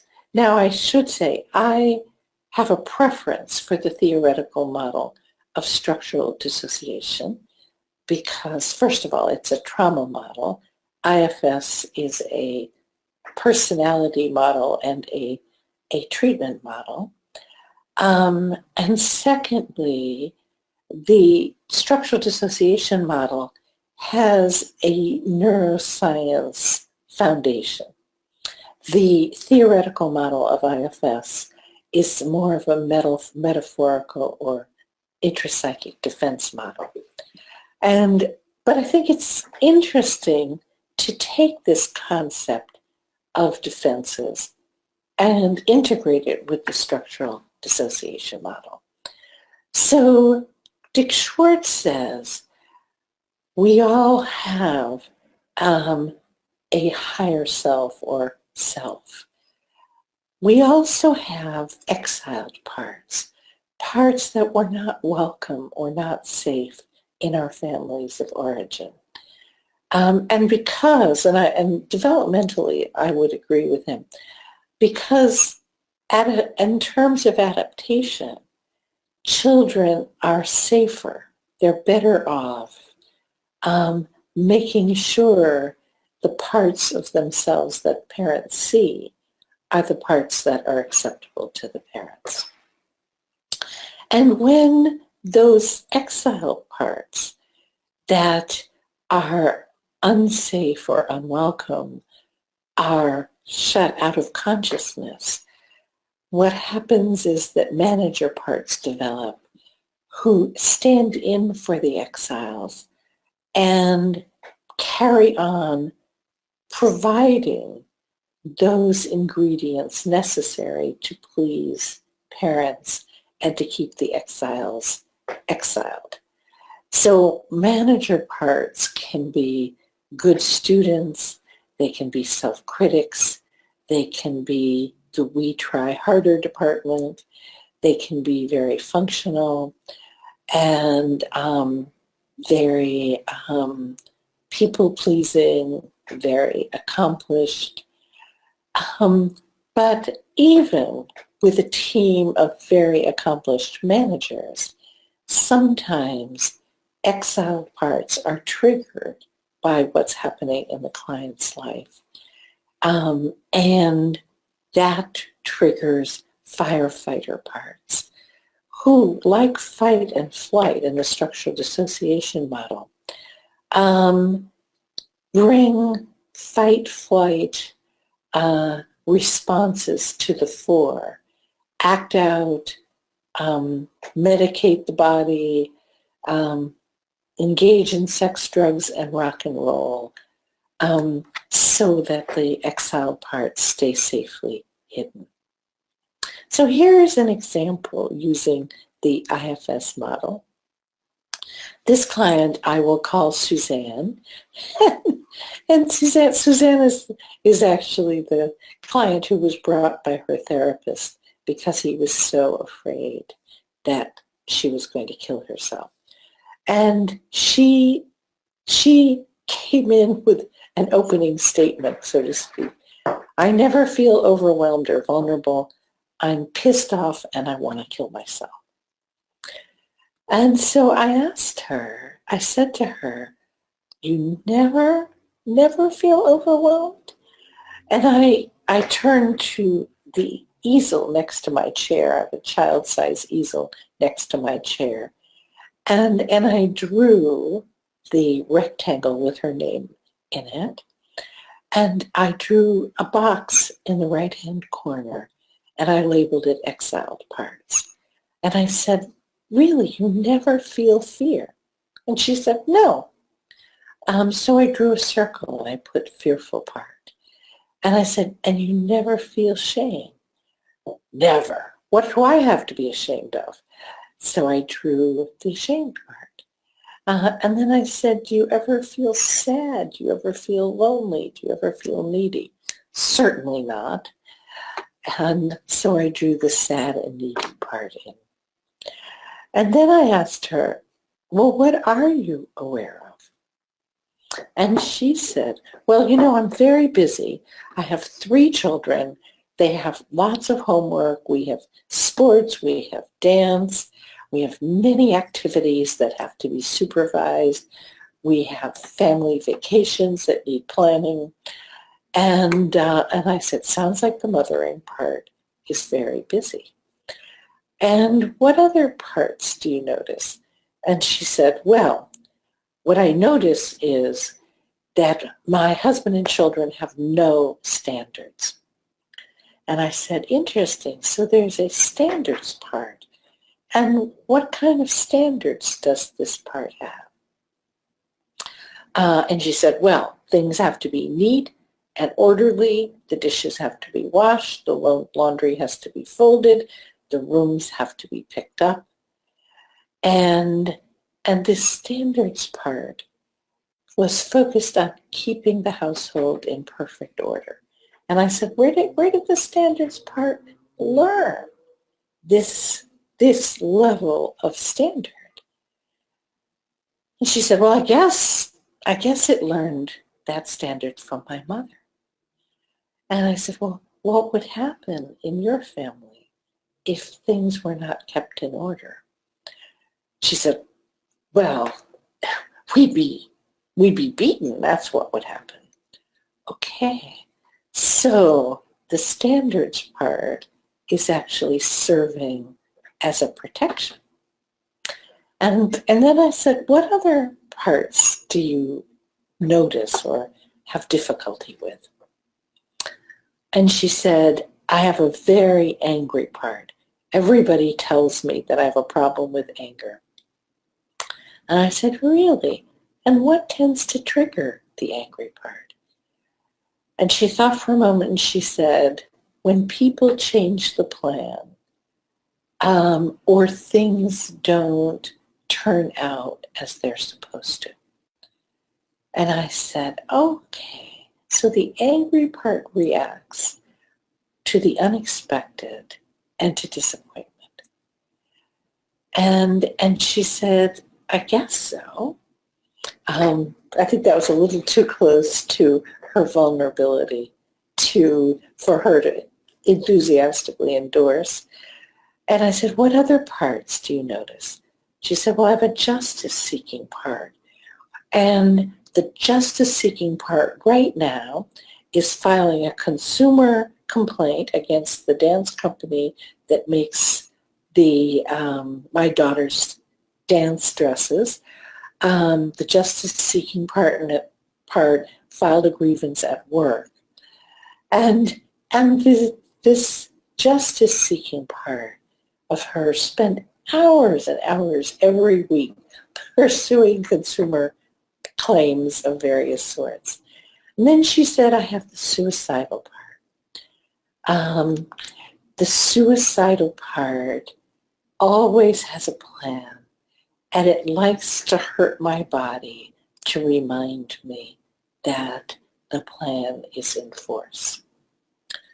So you can see how all of these parts, managers and firefighters, could keep the shame, fear, and sadness out of her consciousness. I'm happy to say that this was 2006 when I made this slide. I'm happy to say that today she's been working for several years with an internal family systems therapist, and she's really come a long way and can now acknowledge those exiled parts that she couldn't 9 years ago, or 11 years ago. Now, the internal family systems model says healing comes about when there is a compassionate connection between between that higher self, offering the parts curiosity, compassion, calm, confidence, creativity, and that think of those qualities. Those qualities are like a balm for the fear, shame, dread, anger, impulsivity, and alarm. And this idea that it's inner healing is an idea that's influenced me very strongly. As the experts in the dissociative disorders field have for a long time talked about the importance of healing the system rather than healing the client in the context of a therapeutic relationship. Because in a system of parts, how do you decide who the client is? So I have brought this idea of inner self-healing to the trauma work with structurally dissociated clients. The fundamental assumption that I ask clients to assume that all thoughts, feelings, and body sensations that lack the quality of self must be communications from parts. That all comes from IFS. I've changed it a little bit because it requires a fair amount of processing to ask, does that depressed part, is that depressed part curious, compassionate, courageous, calm, etc.? It's much easier to ask clients to assume that all distressing feelings are communications from parts. As in sensory motor psychotherapy, IFS is a mindfulness-based approach, and asks the client to maintain a state of dual awareness, that moment-to-moment noticing of the thoughts, feelings, and reactions of each part. And in internal family systems, and this is something else I've borrowed, is healing is an intrapersonal rather than an interpersonal experience. And I think that's very important with trauma, because if healing is an interpersonal experience, if it can only happen in my company, then it means for the client that all of the pain the client has experienced has been caused by other people. And all the healing the client has experienced was caused by other people, meaning the therapist.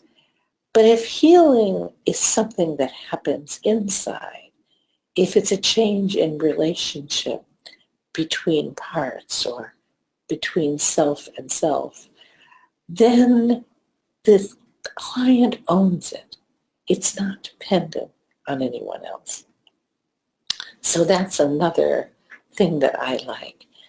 Dick Schwartz talks about cultivating self-energy, cultivating an increased capacity for those C qualities.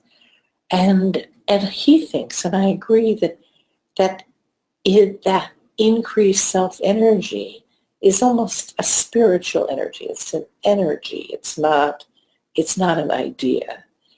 And when we have more compassion, curiosity, calm, courage, creativity, we feel better inside. We feel less afraid. We feel less ashamed. Now, Vanderhart, Nijenhuis, and Steele talk about a very similar concept they call mental energy. And I think the two, it's interesting to look at the language. Vanderhart, Nijenhuis, and Steele are very left brain. Richard Schwartz is very spiritually oriented. So it makes sense that his is a more spiritual concept and theirs is a more intellectual concept. I think the important thing is this idea that we have to increase mental or self-energy to address trauma. The IFS assumption is that self-energy increases organically as the parts are noticed. Notice that depressed part, and then those parts are asked to step back, or I prefer the language of sit back. And one of the things that I think is a difference between the trauma perspective and the IFS perspective is that I assume that my clients are often too dysregulated, too fragmented, too impulsive to for that self-energy to increase organically, or even sometimes for the client's prefrontal cortex to even be online. So, but one of the best ways to help clients regain the use of the prefrontal cortex is to help them become more curious, interested, compassionate, etc. So often I will show this diagram to clients and I'll say, these are the qualities that cannot be destroyed, that we hold in our wise minds and can learn how to have access to. And I ask them if if any of these qualities are familiar qualities. Are they curious? Are they compassionate? Are they clear? Are they creative? And usually they say no. You know, I'm too activated to be curious. I'm too panicked. I'm too depressed. I'm too hopeless. And then I say, okay, let's work on one at a time. Which quality do you want to work on first? Do you want to start by being more curious, more compassionate, more calm? Annie picked calm. And so for several months, we just worked on achieving bodily states of calm. And then she decided she wanted to work on compassion. But she found that when she tried to feel compassion toward her parts, she got too overwhelmed by their feelings. So she decided to work on curiosity instead. You know, I think the important thing is that it doesn't matter how we get there. The important thing is that we're cultivating these qualities that have a very positive effect on our neurobiology and help to reverse the traumatic patterns. One of the ideas that comes from the mindfulness world is the distinction between identifying and identifying with. So often, we all have a tendency, not just our clients, we do too, we have a tendency to identify with what we feel. I feel tired. I feel anxious. I feel uneasy. I feel ashamed. And when we identify with what we're feeling, we tend to feel it more intensely. And I do this actually as a demonstration for myself as well as my students. I notice if I say, I'm feeling anxious, I can feel a little increase in my heartbeat. So the body responds to these words. I want to help my clients learn how to disidentify, how to notice or identify a part, but not identify with it. So I want to help them learn that when they feel fear, which is a distressing emotion, that's a moment to notice that a part is very anxious. And when they say, you know, I'm feeling kind of low, that they learn to remember, okay, that's not a good feeling, must be a part. And when we help clients disidentify with the symptom, when I help them to reframe the symptom as a communication from a part, then they can reap the benefits of identifying, but not incur the deficits of identifying with.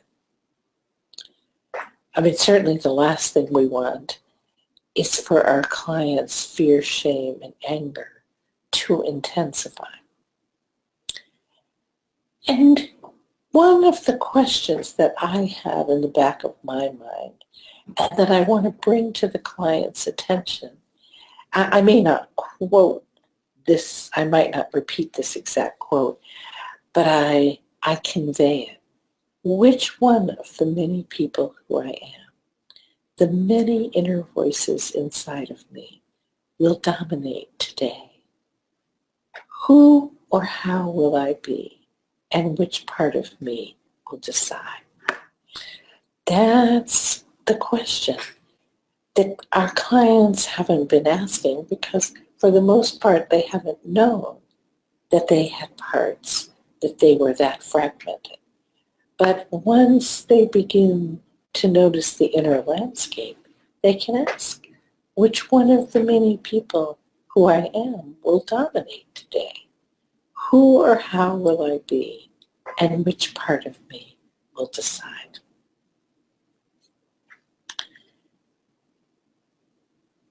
That also means that the therapist has to decide with whom will we work.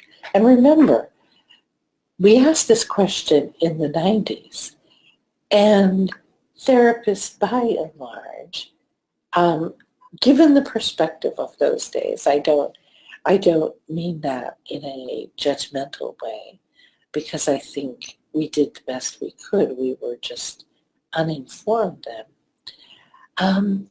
The therapist's impulse was to work with the child parts holding the memories, because that was the way of working then.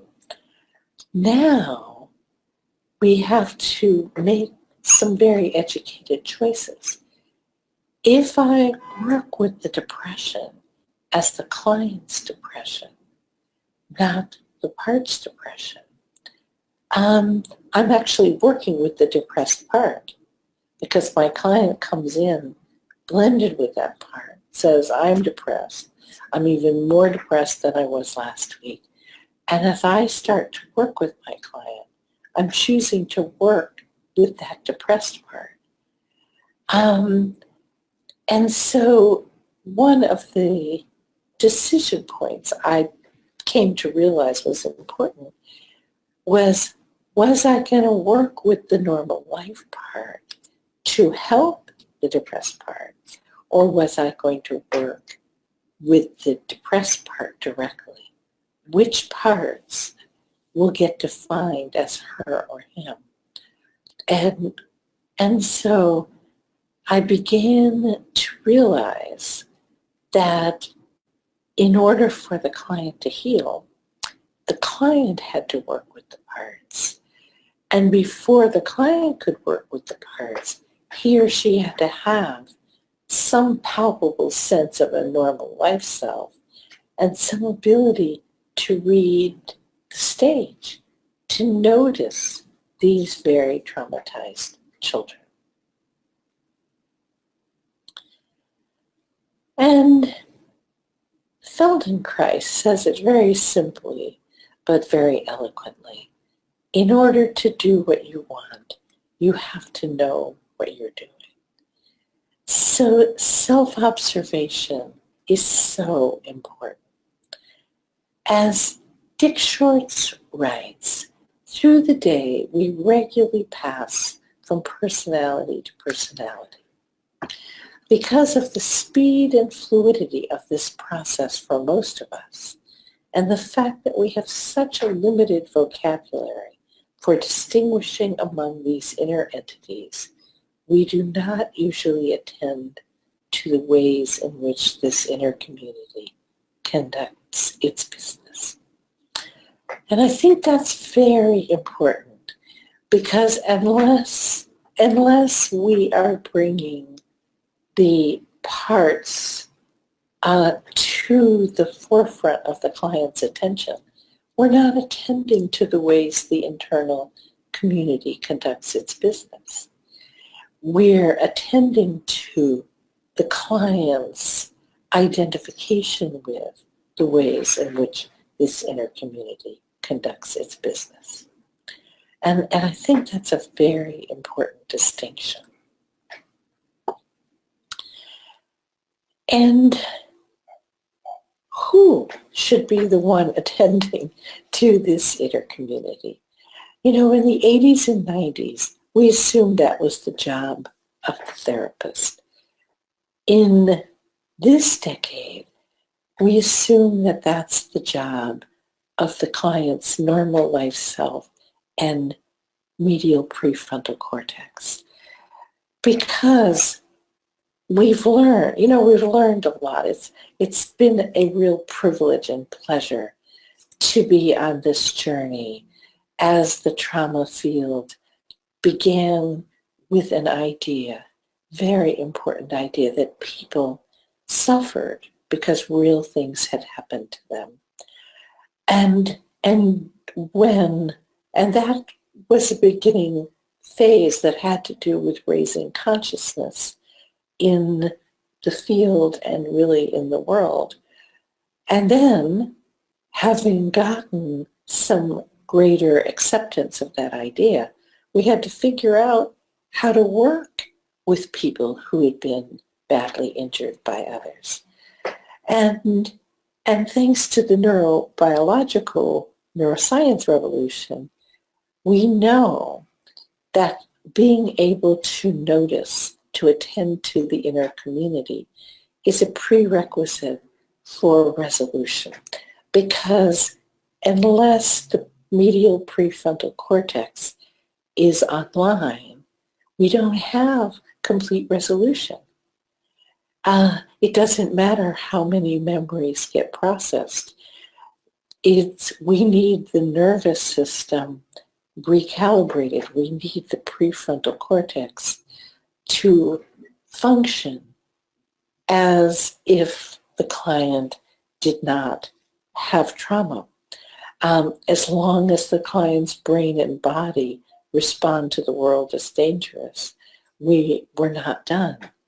So for that reason, the importance of cultivating a self-witness, an observer, is crucial to every method.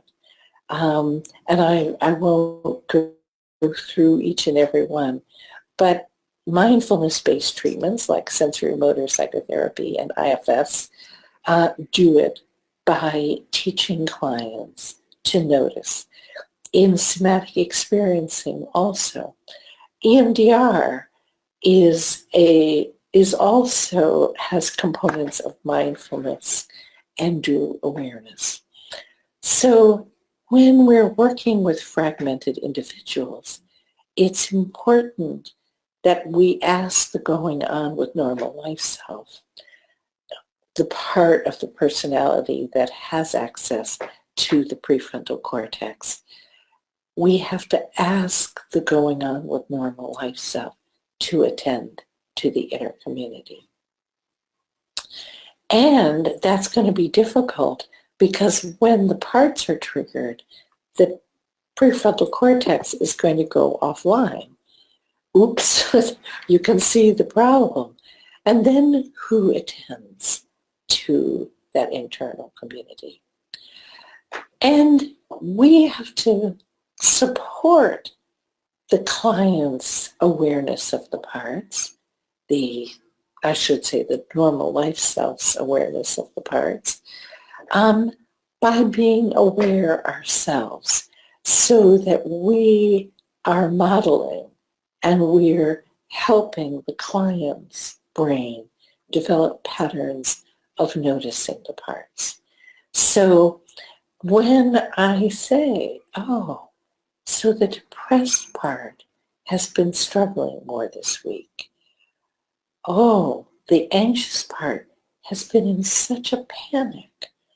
That's not meant to think for the client. It's to really help the client develop the procedural learning of noticing the moment-by-moment reactions of the parts. So I am modeling attending to that inner community and asking the client to attend with me. Many, many, many times, I start a session by asking the client, how are the parts doing this week? Or I might ask, would it be okay if we spoke the language of parts in this session rather than the language of I? Because I found that when I asked clients to use the language of parts, they did. They became more fluent. And if I didn't ask them, the automatic I was just their instinctive way of languaging their feelings. If I didn't model noticing the subtle signs of a part, the client was unlikely to notice those subtle signs. Because think, the client is in a kind of swamp of parts, of different feelings, traumatic responses, conflicting thoughts. And I have the advantage of starting out as an observer. Yes, I'm noticing that collapse in your chest. I wonder if that's related to this idea that you're going to ask for a pay raise. It's like a part of you has already given up before you've even started that process in motion. And the important thing for therapists to remember, because of course our difficulty is we've been trained not to put words in the client's mouth, to be careful what we say because we don't want to interpret the client's behavior in an incorrect way or an unempathic way. But if I keep that curiosity, if my tone is always curious rather than definitive, so I don't say, well, I think you're confusing the depressed part with you. If I say, oh, let's be curious about this, because it sounds like the depressed part is really struggling. And if the client says, no, that's not the depressed part, that's the issue. Oh, it's the ashamed part. Okay, thank you for speaking on behalf of that part. I'm sure that it means a lot to that part that you noticed. So it's okay to be wrong. The important thing is that I'm modeling attending to the inner community. It doesn't matter if I'm right or wrong. It's like if I were attending to the view and I said, oh, those beautiful pine trees over there in the clearing, and whoever I was with said, those aren't pine trees. Right? It's okay to be wrong. We're just sharing what we notice. And it is usually not so effective to assume that the client is noticing if we're not.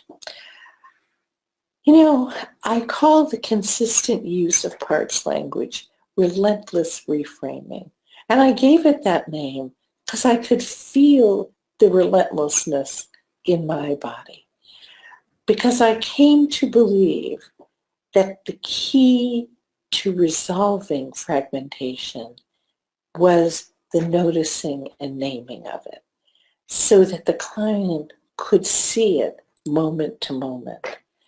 And that in and of itself would create more, I call it continuous consciousness, that the client could notice the stream of consciousness rather than having these experiences of fragmentation. And then what parts language does is it gives a way of describing the interaction between fragments. So, you know, when I was telling you the story of the being trapped in Norway under the volcanic ash cloud, If I remember that and I describe it in structural dissociation terms, it feels integrated. I understand why in my normal life self I enjoy to the hilt every moment of collaboration with my Norwegian colleagues and all the challenges and interesting questions they raised. And I can equally see and appreciate and connect the right brain sense of danger. I can't get home. I can't get home. I'll never be able to get home. And the physiological activation. So parts language describes the terrain and brings the pieces together. So this relentlessness is a way of overcoming the automatic tendency to identify with each part, each traumatic reaction, each painful emotion. And I like to ask clients, which I? Because I've come to see that I is a word that tends to foster identification with rather than the perspective on it. You know, Annie says, I is generic. Any part can use it to get her point across. And so when the client says, I give up, rather than a part of me wants me to give up, that impulse to give up becomes stronger. Annie would say the giving up part has taken that word I to claim its point of view. So I often increases the painfulness and intensity of the feelings. It can increase the tendency to flood. And so that's how I came to ask clients, would you be willing in this session to speak the language of parts rather than the language of I? But in an even simpler way to make the same point is to keep asking which I feels that way. So the client says, I just want to die. And I say, which I feels that way? Which I wants to die, wants to give up? And the client might say, I again might say, well, I'm hopeless. I just don't see the point. And I'd say, okay, so this part, this I is very, very discouraged, very hopeless. And are there any other points of view inside you? And sometimes the client says, yes, that's the only point of view inside me, because that's what the client's experiencing now. Sometimes the client will say, well, I guess so. I mean, I planned our summer vacation, so I guess I expect to be alive for it. So which I is a very important question. It's not usually a question that clients take issue with, and it's a good question for cultivating the witnessing capacity of the normal life self. So if the first priority after educating the client about the structural dissociation model, educating the client about the C qualities that are described in IFS, we want to cultivate the going on with normal life self as an interested witness, a wise-minded, curious witness. And to ask the normal life self to use the psychoeducation as a way of identifying the different parts. So sometimes the client will be talking about something and I'll say, which part is that? Brett, which part's feelings are you describing? And this is a neurobiological, I guess you would call it an approach or a neurobiological model. I assume that structural dissociation and shifting or switching of states is a way of regulating arousal. When one feeling state becomes too distressing, there's a switch to another part and another feeling state. And then when the feelings and impulses of that state become unbearable, there's a switch to another feeling state. So I want to be aware of that and track the ups and downs of arousal. Because that's always the first priority in trauma treatment, is to help clients expand the window of tolerance. And one of the lovely things about this approach is simply keeping that part's focus, keeping the focus on noticing each part, that attention to the inner community, that in and of itself regulates arousal. Because, imagine the client comes in, chin on the floor. What's the point? It's all hopeless. And I say, oh, that depressed part, that hopeless part is really struggling. Can you notice that? And when the client notices that depressed part, the client's activation resolves. Right? So the client says, depressed part? What do you mean? I said, there's this part that was just speaking that's lost all hope. Could we be curious about that part? And what triggered this feeling that she has that there is no hope at all? Could we be curious about that?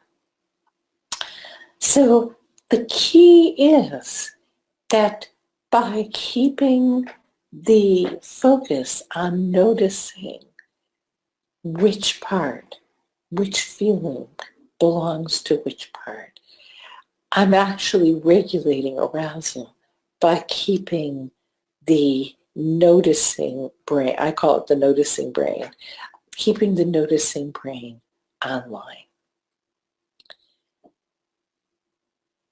And I assume that thoughts and beliefs are as much a communication from parts as emotions or body reactions.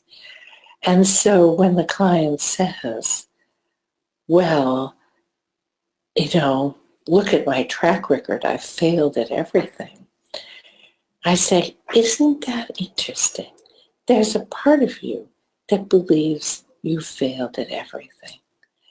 And it seems as if this part has convinced you that it's true. Very slick, very slick. How did that part convince you that you're a failure? We can also take advantage of the fact that parts are felt in the body, that the depressed part goes with a heavy feeling or a numb feeling or a burden feeling, the weight of the world on the shoulders feeling. And as I help the client, if I can help the going on with normal life self, or ANP. So ANP and EP here refer to the structural dissociation language of apparently normal part and emotional part. So keeping in mind that the more the prefrontal cortex is online, the more the nervous system will regulate, the less traumatized the body is going to feel. Anything I can help the client notice. Notice where you feel that part in the body. Notice where you feel that part that's given up all hope. And I can intervene in the same way. It actually reminds me of a session I did when I was last at Chiron House, the residential clinic in the UK that I direct. And I was sitting in on a session with a client, and the client was talking about an empty feeling she felt. And a little bit anxious because she was just a few days away from discharge. And it was scary that she was feeling so empty and depleted. And as she was talking, oh, I feel so empty, I feel so depleted. How will I ever manage when I leave here? And I noticed that her right arm was very tense and her fist was clenched. And as she is noticing this profoundly painful, empty feeling, I validated. I said, yes. So there's this feeling of emptiness, this feeling of depletion, and a lot of parts questioning if you can do this. And as you're talking about that, I'm noticing that your right arm is tensing. Do you notice that too? And you could see her kind of turning her attention to her right arm. And she said, oh my God, it's hard as a board. There's so much tension in this arm and in my hand. And she said, even in my shoulder. And I said, yes, that's a fight response. Notice that your fight part is having a reaction to that feeling of emptiness and depletion. And then I said, would you be willing to ask that fight part, ask your fight response, if it would be willing to lend its energy to the part of your body that feels so empty and depleted, right? Ask it if it would bring that energy into your spine, bring that energy into your chest, into your core. And I could see something was happening from her face. I could tell something was happening internally. And she said, wow, it's doing it. And she said, suddenly her face lit up. She said, this feels so wonderful. I can feel all this energy coursing through my body. And I could see her spine lengthen. So it was almost like somebody going from the posture of victim to the posture of authority. And she kept saying, this feels so wonderful. And I said, so thank that fight part. Thank that part in your right arm. And know it's there. Right? It's not going anywhere. It's going to be there whenever you need it. And we spent the rest of the session noticing what was different when the fight part brought its energy to the empty place, to the left arm, which was feeling rather floppy. And so we can work with any intervention. We can work with the body. We can work with beliefs as you would in CBT. We can work with the emotions as held and communicated by parts. And one of the things that I think is always challenging, and you can actually see some of this in this example, is that dissociation and dissociative disorders always involve alterations in consciousness, changes in state, which again, I think is very, very, very adaptive, especially under conditions of stress. That ability to switch into the most adaptive state for a particular situation. And one of the things I haven't spoken about, but is very, very important, is that dissociation is really a mental ability. And we see it most as an ability, most vividly, in peak performance. So when the star athlete has just lost a parent and the game is on the line, and the sportscaster is saying, "Isn't it amazing that he's playing today?"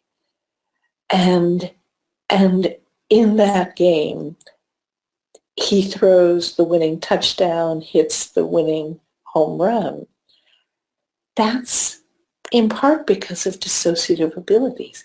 He's able to shift into a state unmarred by grief, anxiety, with just a single focus on that perfect throw, that perfect hit. And all kinds of peak performers. I could give many, many examples. So this ability to shift states can be an asset. For our clients, it generally isn't, because those shifts occur in response to triggers rather than intentionally and consciously. So let me say a little bit about these different state changes or alterations of consciousness. The most common is what Richard Schwartz has named blending. And I really thank him. I should have an attribution here. I thank him for bringing that word into our vocabularies, because in the hypnosis field, the same state change is called passive influence, which I was never able to explain to a client or get a client interested in. But if I say to a client, "Wow, you're really blended with that ashamed part today," the client goes, "Oh yeah." They rarely ask, what does blending mean? Because blending is a word we all understand.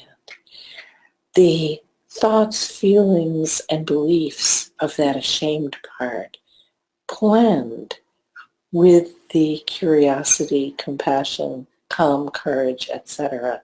of the normal life self, and the more traumatically driven feelings become dominant. And the beautiful thing about the term blending is that it's a vehicle for helping clients to notice that they're blended. Now, clients who have DDNOS, dissociative disorder not otherwise specified, often shift states. So the client might come in with the ability to notice, with some normal life self qualities and perceptions available to the client. And then as the client continues to talk, there might be a shift into a very sad, a very depressed, or very anxious state. And often it takes the therapist to point out, "Wow, there's been a shift, and I'm noticing a different feeling state. In shifting of states, the adult does not lose awareness. The normal life self does not lose awareness of the shift. Now, the client might identify with the shift. Yeah, talking about this really makes me sad. But there is no loss of consciousness. In DID, clients can switch from part to part and lose consciousness of what the part before it has done or said. So I call that becoming the part. There's a switch, and now we have a new part of the client in the room. Another word, which comes from Pat Ogden, is often useful. I say, oh, you really got hijacked by that part.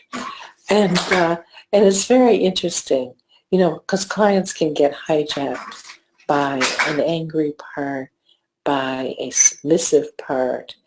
And, so the client might come in and say, well, I went to my boss to ask about a raise today. And the boss said, well, we're only giving out 1% raises this year. And I just said, okay. So that's a switch. I said, wow, you switched from that part that was determined to make a case that you deserved more than the minimum, to that part that accepts what it's given and doesn't complain. Isn't that interesting? You got hijacked right in the middle of trying to advocate for yourself. Now, Dick Schwartz not only defines blending, he also encourages the learning of how to unblend.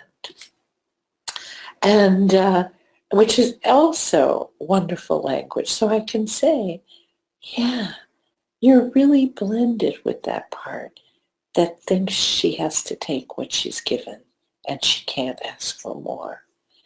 So, but, I have something I say often. I say, if you blend with that hopeless part, if you blend with that part that thinks she just has to accept what's given, she has nobody, right? If you blend with her, you abandon her. It's like saying, yeah, you don't deserve any more.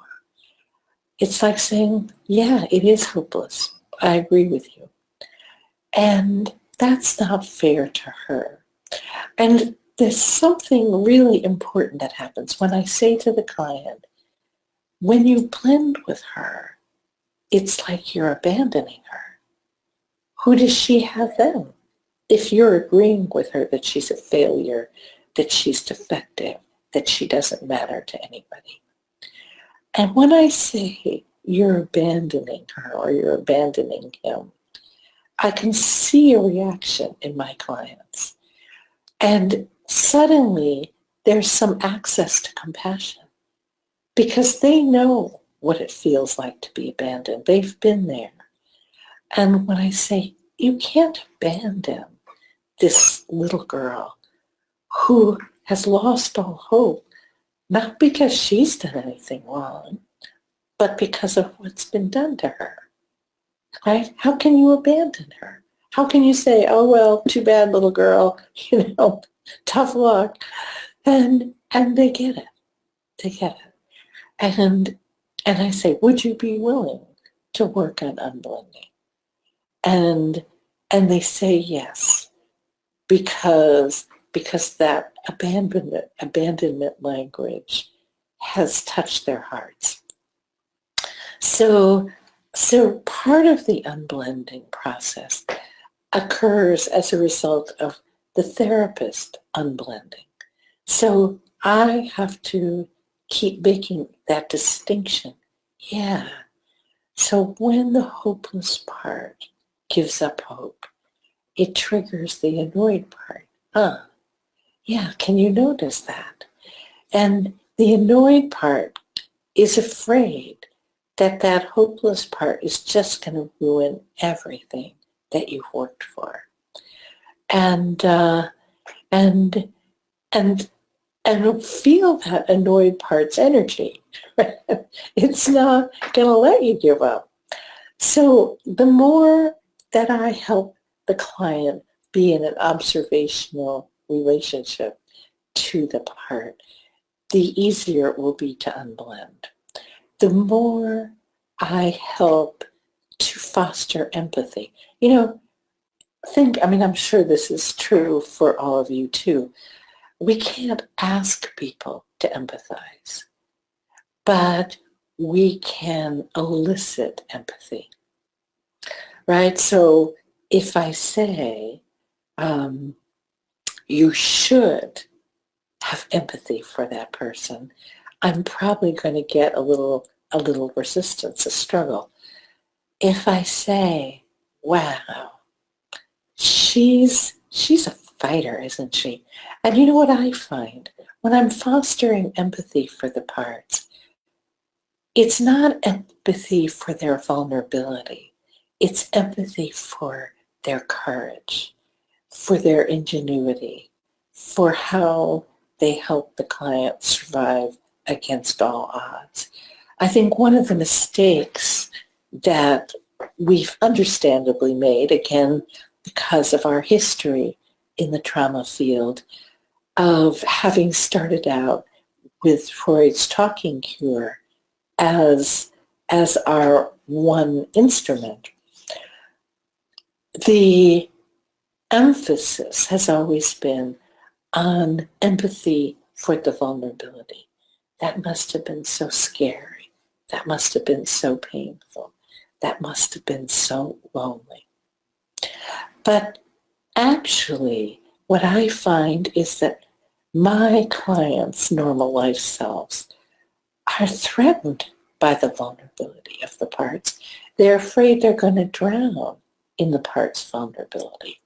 But if I say, wow, that annoyed part is not going to let any other part of you give up hope. She is just going to bring her annoyance to combat that hopelessness. And kudos to her. I can see the client looking interested. When I say, you should be thanking her for being so annoyed, right? We should be awarding her a gold medal. Then I can see clients' demeanor change. I can see them developing a relationship with the part. Not because the part has been wounded, degraded, and defeated, but because this part, despite all of that, has found a way to survive and help other parts survive. So as I communicate my respect, my enjoyment, I really enjoy sensing what essentially, when I sense what a younger part is like, I'm really sensing what the client was like at that age and stage. And it feels really good, I think, to both client and therapist when I say, she was one smart cookie, wasn't she? Wow, what a smart cookie. And nobody knew how smart she was because part of her smartness was she learned how to be seen and not heard. She was pretty smart. So unblending happens as a result of our appreciating a part. Unblending also happens when we, let's see, what's the right word for it? When we speak for the parts. So Annie is telling me about a terrible day. And she starts out by saying, again, I failed, which was a very typical opening statement for her at the beginning of each session. And I say, I hear a part of you who feels like she failed again. And like many clients, Annie just goes on telling her story. She's, oh, today was horrible, empty and boring and scary. So I laid low, thinking that would be calming. And I say, so interesting. You, meaning her normal lifestyle, didn't realize it was the parts having a terrible, horrible, no good, very bad day. And she says, I keep making mistakes. We are hungry, but I look around and all we have is beer. Where is dinner? How do I miss it? And I say, that's cool, Annie. Notice, missing dinner makes you aware that something happened, that you got hijacked. That's great. So you have an indicator. Oh, I was hijacked again because there's no dinner except beer. And this is so interesting. Talk about the way in which trauma perpetuates itself. Annie's mother was an alcoholic, very neglectful, and often the only thing in the house was beer. And then she says, I make so many mistakes in a day. And I say, there goes that part that blames herself again. And she says, well, I'll give you an example. I tried to get the right replacement for a part on my weed whacker, but I didn't bring the right info. Doesn't that sound stupid? I bought clothes for Shannon's 2 older kids, the older sisters of her goddaughter, and now I think they're stupid. And I said, someone is trying hard to stay on top of things, but there's a critical part in there who is never, ever satisfied. And then she says, I keep struggling to be good. Notice sometimes she puts I in quotes and sometimes not. And I say, she sure does that part. She tries so hard. But notice she keeps thinking that good equals perfect. So that's one way of unblending. The client speaks from the blended position. The therapist speaks from the unblended position. But one of my favorite ways of working with unblending, first, again, I have to get clients to notice when they're blended, is I say to them, let's create a technique. And it could be 4 steps, it could be 5 steps, and let's see what works for you. And I remember the particular session in which we developed this protocol, because I remember it started out with the client saying, she said, I can't unblend. I can't unblend from my parts because when I do, I just disconnect from them completely and it's like they're gone. And I said, well, let's work with that. I can see that helped you to survive. I could see that disconnecting from their feelings entirely could have been useful when you were a kid. But let's not assume that there aren't ways that you can learn to feel you and feel them. So I said, let's work on this protocol and we'll see what happens. So I said, okay, now step 1 is generally the same for all clients.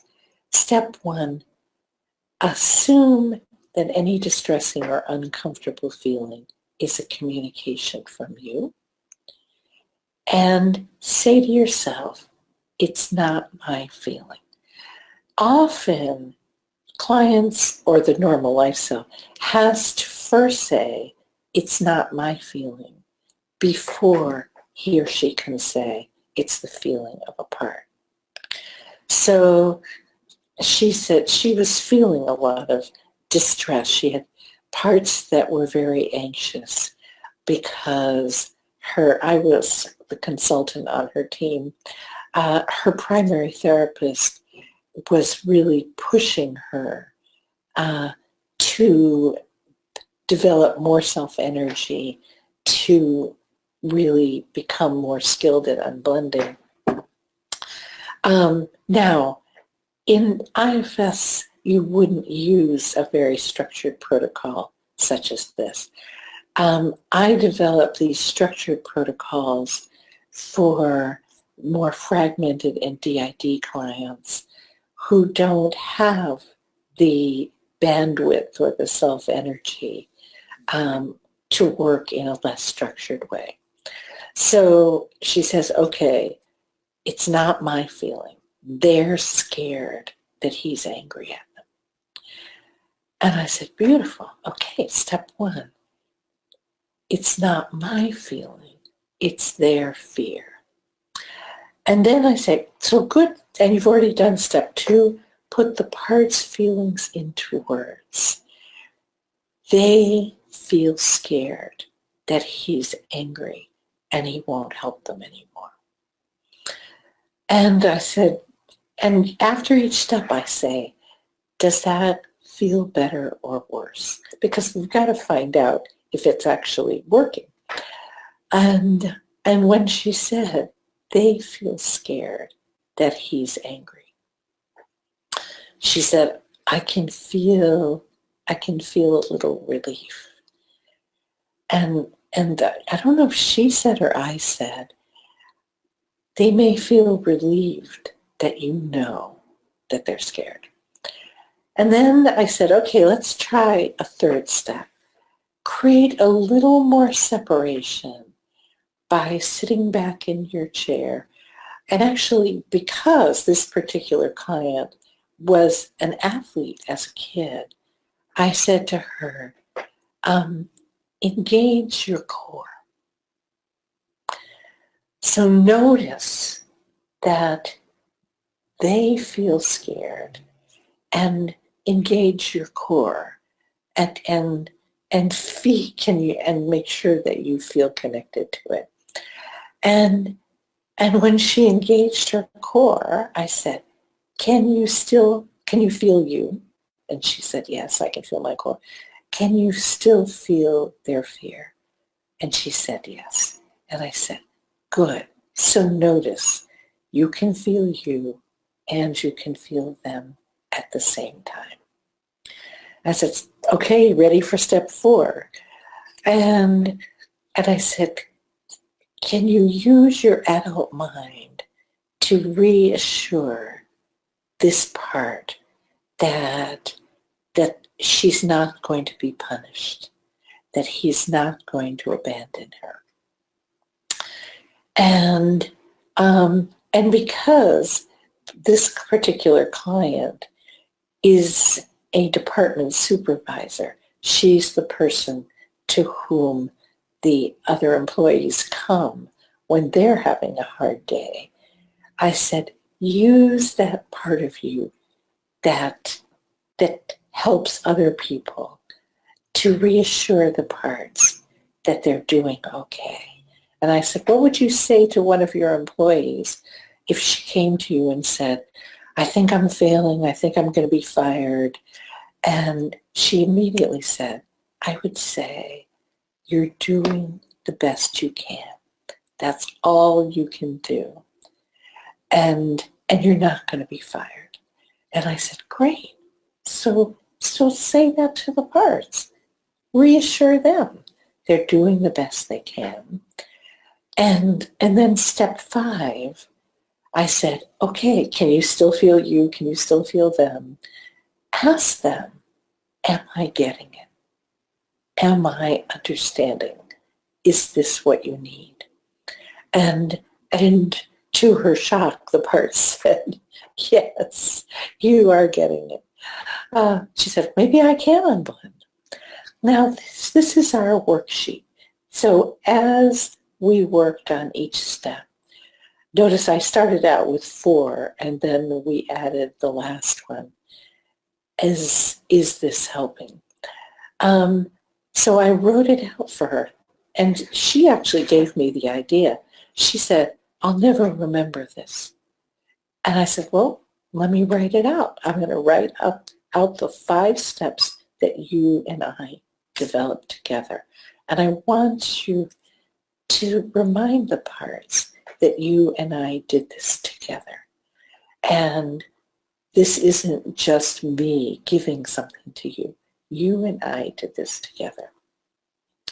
So each blending protocol is personalized for each client.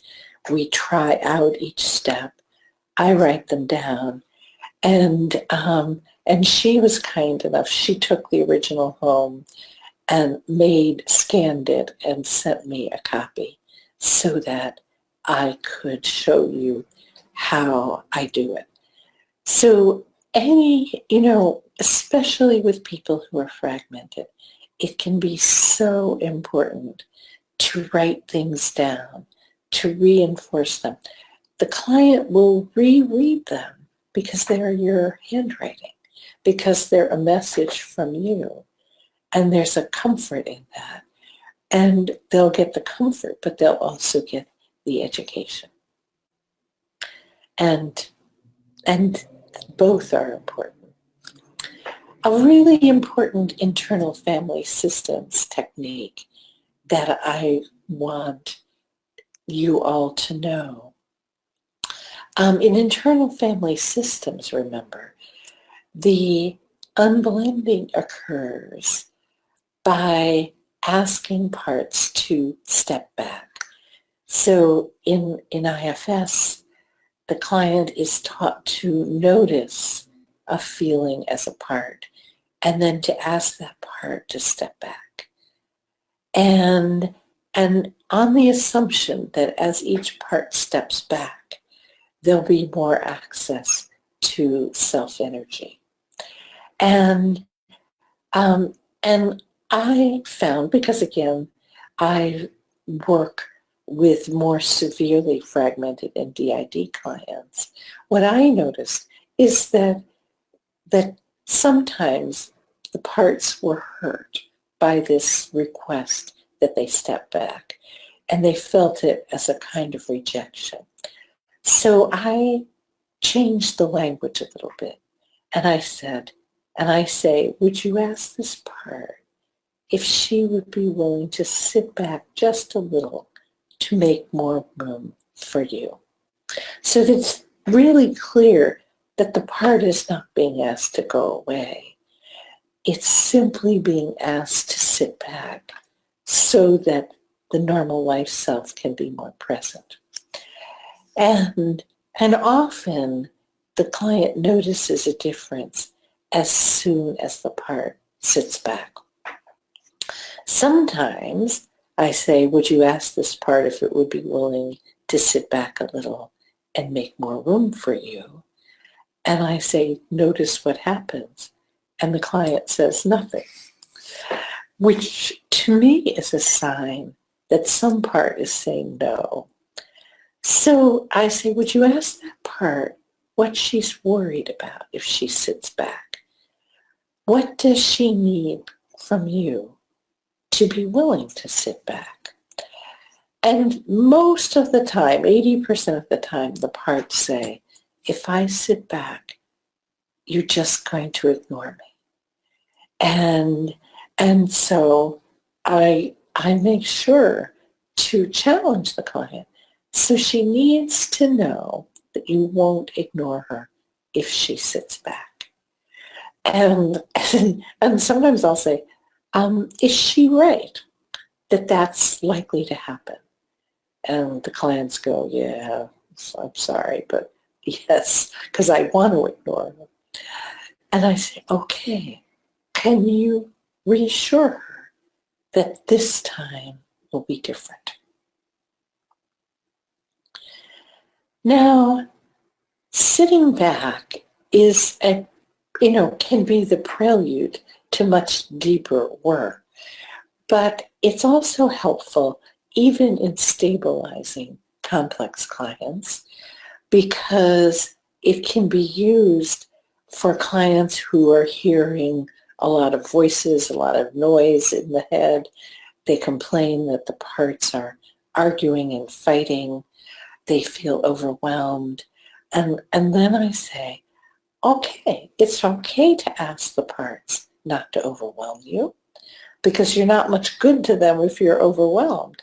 So see what happens if you explain to them, I need you all to sit back so I can hear myself think. And sitting back, asking the parts to sit back, usually there's a kind of very natural reinforcement that occurs. The parts sit back, the body feels calmer, the arousal regulates, and everybody feels better. And I say, ask the parts to notice that when they sit back, everybody feels better. And then the client can practice it at home. I can write it out, as I did with the unblending protocol. And one of the remarkable things that I encourage you to experiment with is that the success of this technique is in part related to the confidence with which the therapist uses this language.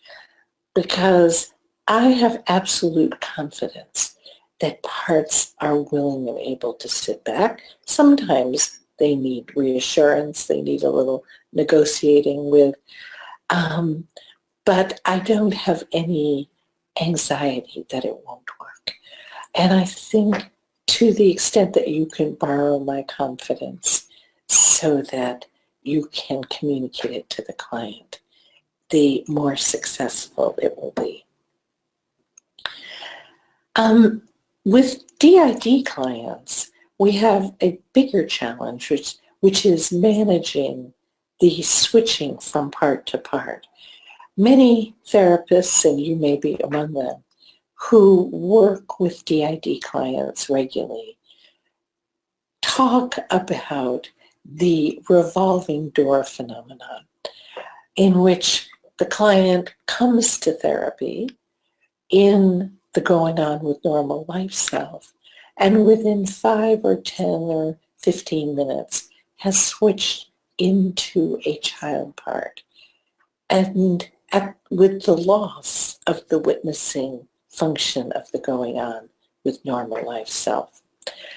And then that switching, that it could be that the rest of the session is a session in which the child part is present, or the child part might come out, and then 5 or 10 minutes later, a depressed part. And 5 or 10 minutes later, an annoyed part that feels like we've just wasted all this time. And so there are a number of problems that need to be solved. One is, how can I have a consistent client in the session? Because the revolving door phenomenon means that I have a series of fragments of a client, but I don't have a part of the brain or a part of the client with whom I can work on behalf of the others. So I'm going to say a little bit, I hope, next about dissociative etiquette. And I hope this slide is here. Because dissociative etiquette, I'm going to assume actually that the dissociative etiquette slide is not here, or if we get to it, we'll. Dissociative etiquette is the term that I've coined to describe how the therapist's relationship to each of these switches. Because we're used to having one client who can report on what's happening, who can make sense of past, present, external, internal.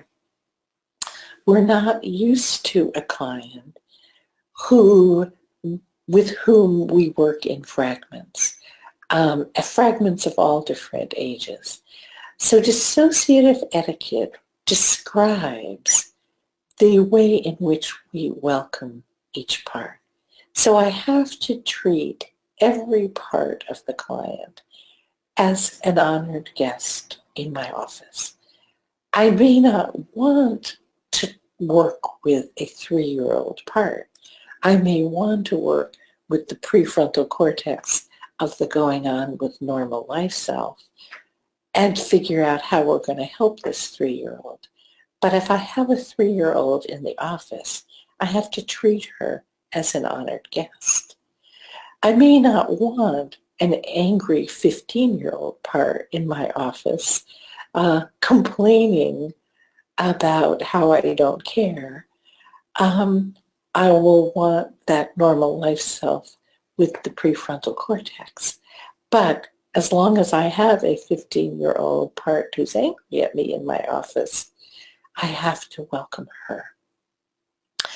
And so dissociative etiquette describes how we welcome that part. I have to welcome a 3-year-old as if a 3-year-old wandered into my office. I have to say, hi. Oh, what a nice surprise. I didn't know you were here. Oh, I'm so glad to see you. And if it's a 15-year-old and she's not in a happy mood, I've got to say, hey, I guess you came to give me a piece of your mind, huh? And welcome. Because here, all parts are welcome. And you're allowed to give me a piece of your mind. And then I manage the switching by bringing the parts back to that normal life self. So I say, let's assume the client's name is Charlotte, and I say, so where's Charlotte? I could say to the 3-year-old, where's Charlotte? How could she have just left you here all by yourself? That's not a good thing to do. Little kids need a grown-up to be with them. And the 3-year-old might say, who's Charlotte? Or I don't like Charlotte. And again, I have to welcome that 3-year-old part or that 6-year-old part as I would any 3-year-old or 6-year-old. So I might say, you don't know Charlotte?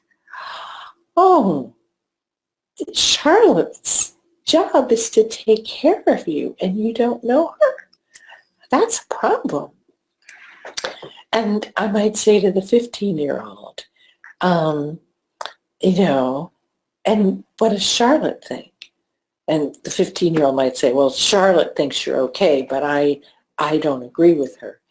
And I'd say, okay, so you left Charlotte at home because Charlotte wasn't willing to give me a piece of her mind. And I might say, thank you, because Charlotte might be a little too polite, and I wouldn't know that I was an asshole if you hadn't told me.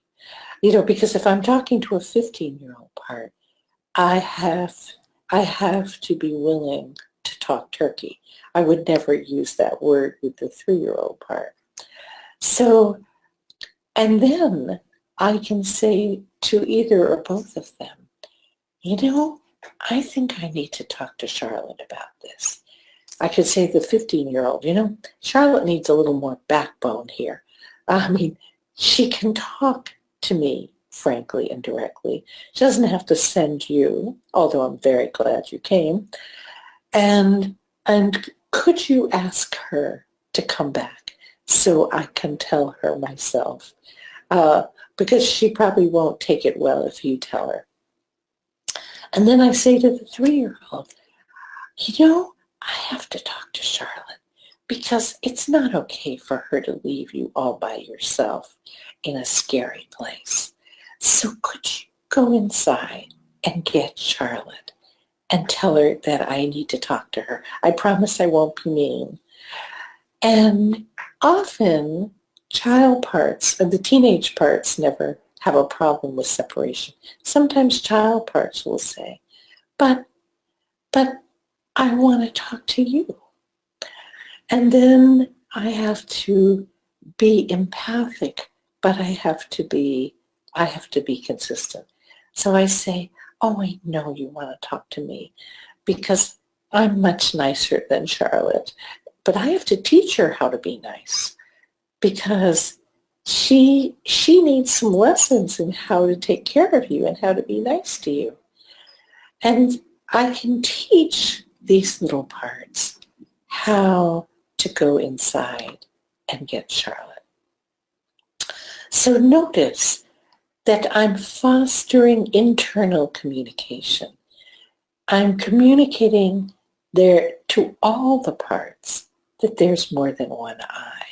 There's more than the 3-year-old's I, more than the 15-year-old's I. I want to help the normal life self connect different reactions to different parts. And I want to help all the parts become more conscious of each other. Because I know when Charlotte has a little more backbone and the 15-year-old and Charlotte have a relationship that allows the 15-year-old to say, this is outrageous, you need to do something. And Charlotte can say, okay, I'll do something my way. You're not allowed to tell them off. But I will do something about it. And one of the most important things is that the therapist is communicating as if it were natural. That of course there can be communication, there should be communication. I really try to portray shock when I say, you mean Charlotte left you here all by yourself? That's terrible. Let's talk to her. I think we need to bring her here and talk to her. And you might be a little scared to talk to her, but I'll talk for you.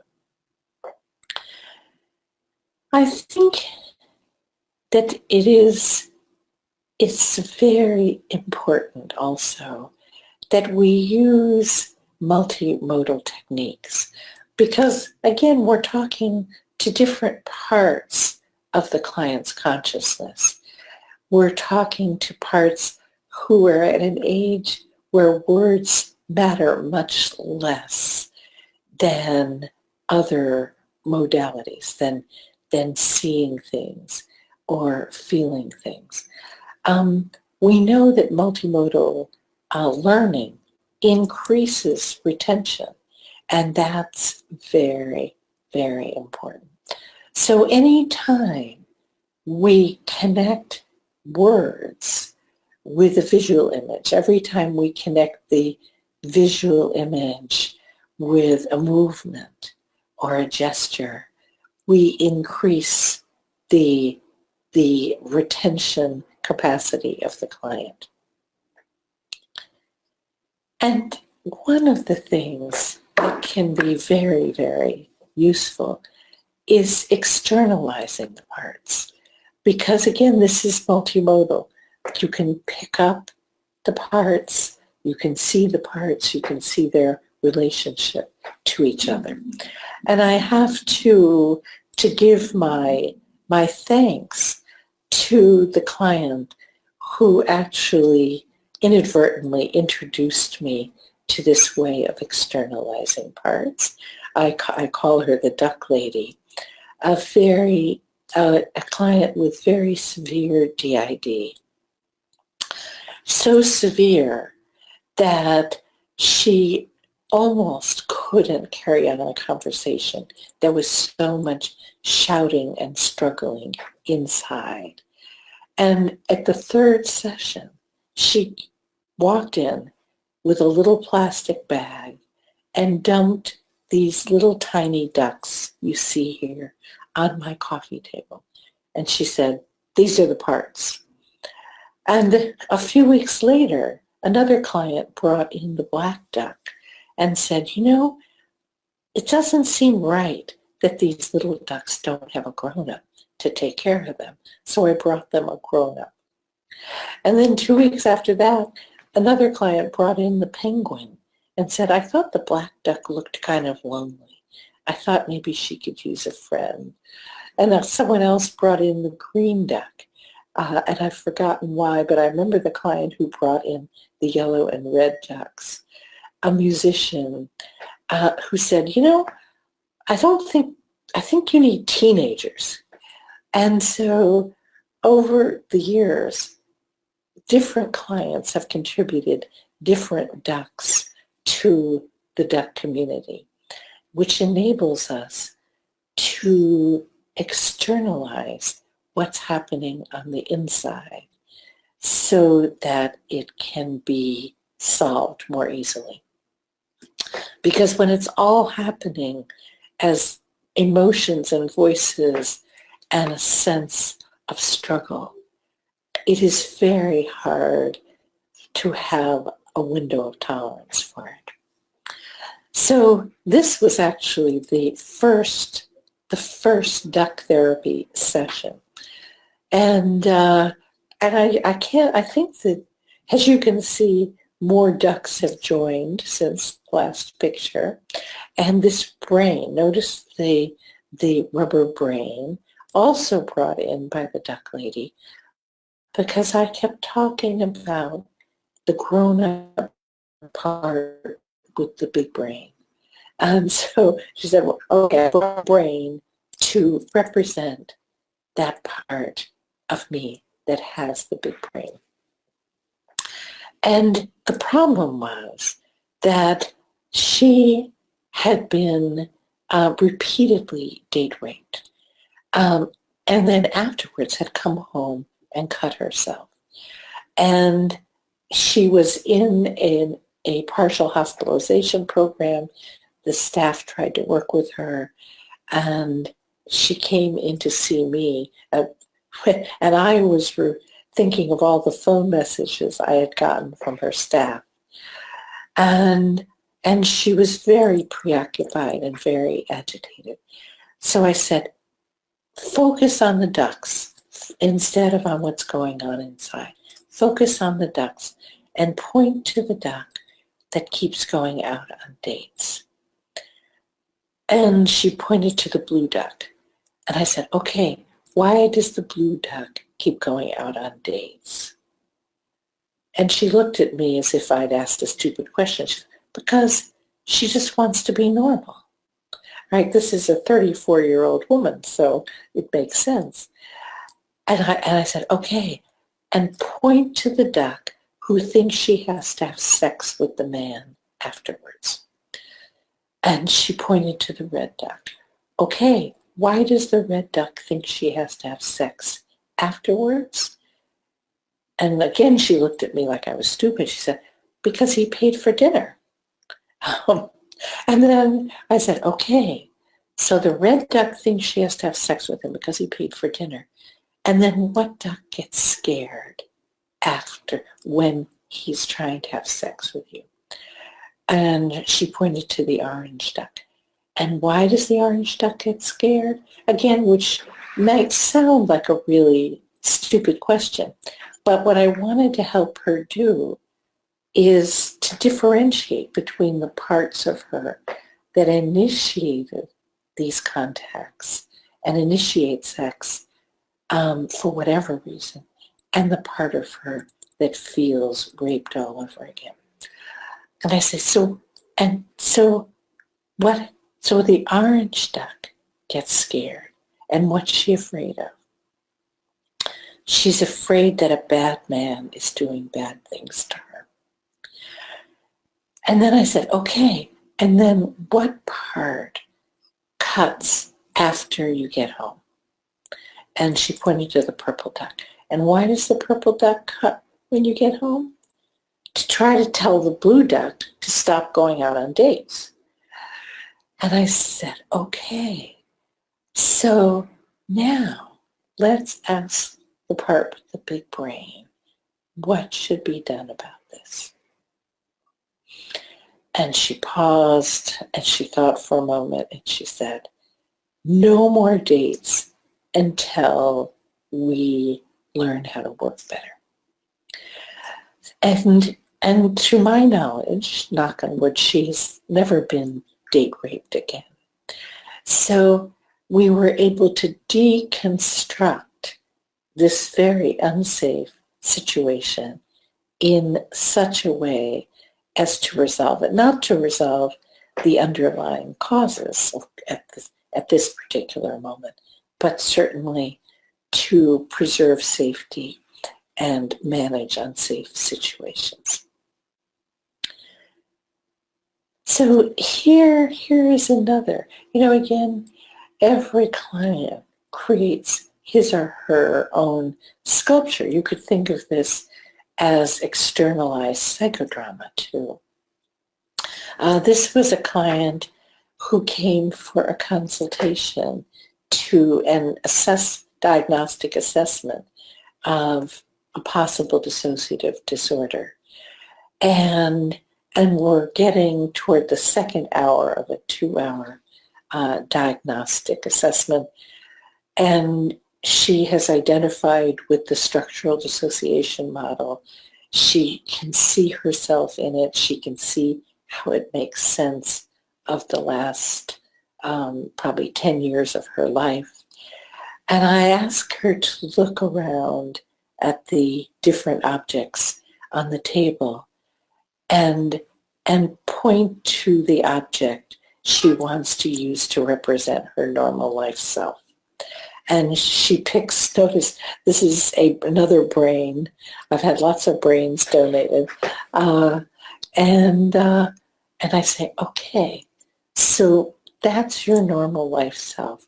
And she's got a big brain. And then point to the parts that you have the most difficulty with.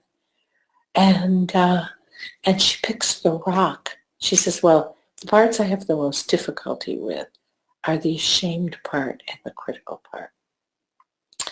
Okay, so pick an object to represent the ashamed part. And she picks the flat rock. She says the ashamed part feels like she's lower than the rock. And then look around and pick an object to represent the critical part.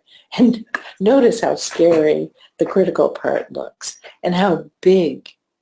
I mean, again, it helps to have ducks of different sizes. And she said, the more the critical part beats up on her, the more ashamed she feels, the more the critical part beats up on her. And then I said, what other part is challenging for you? And she said, the scared part. And I said, okay, pick an object to represent the scared part. And this was actually very moving. As she picked the geode, she said, the scared part is hiding at the back of this cave. That's how scared she is. And I said, are there any other parts that create challenges for you? And she said, well, the protectors do, and the attached part. She said, the attached part is always looking for love in all the wrong places. And the protectors are always angry and upset about them. And again, this is a client I was referring on for treatment, just doing the diagnostic assessment. But I wanted to give her a feel for this inner community, because how is she going to attend to it if she doesn't have a sense of it? And when we do these sculptures, I always offer to take a picture on my phone and email it to the client so that she could have it to take to her therapist and so that she could have it as a reference point. Because again, when clients are in the swamp of it, when it feels like I am ashamed, I hate myself, I'm scared, it becomes overwhelming. Another way of helping clients to promote internal awareness, even when it's very hard to not be overwhelmed, is to use diagramming. And this is the key. I use a rectangle to represent the normal life self or other adult parts of the self. Circles to indicate younger parts.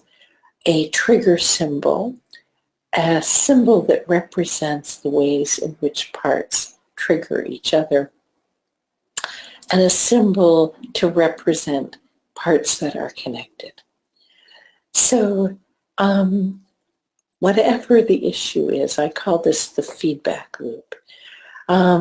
This is Elizabeth, and I am seeing her because her therapist has just left on maternity leave and has asked me to cover for her. And Elizabeth comes in very triggered by the fact that her therapist has left. And she says these chilling words, "I don't think I can make it by myself." Which led me to say, this sounds really important. I was actually very anxious because I don't think I could make it by myself. In this client, most likely meant I feel suicidal. And of course, I felt the burden of responsibility for my colleague's client.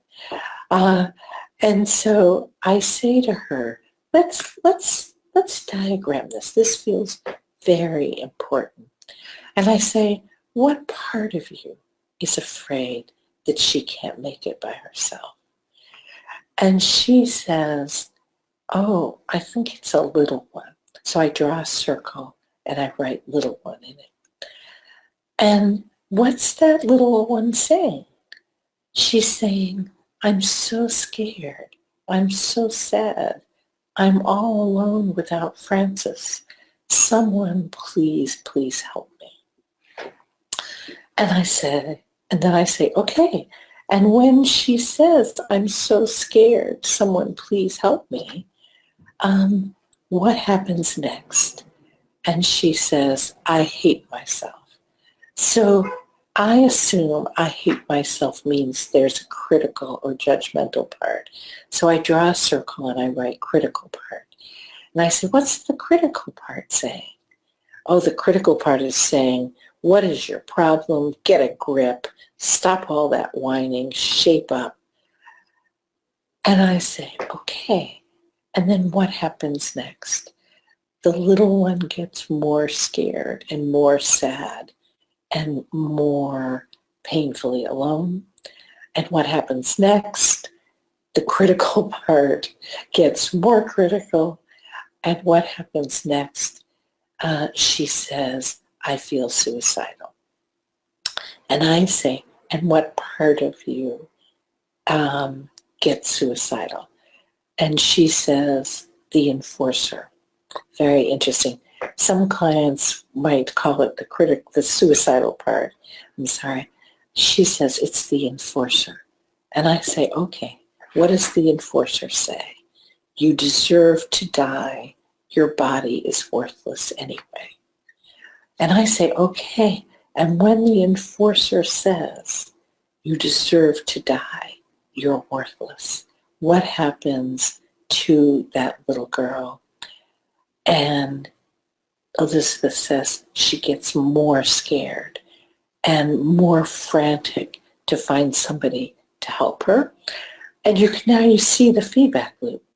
And it makes sense of this client's history of suicidality because the little one gets vulnerable.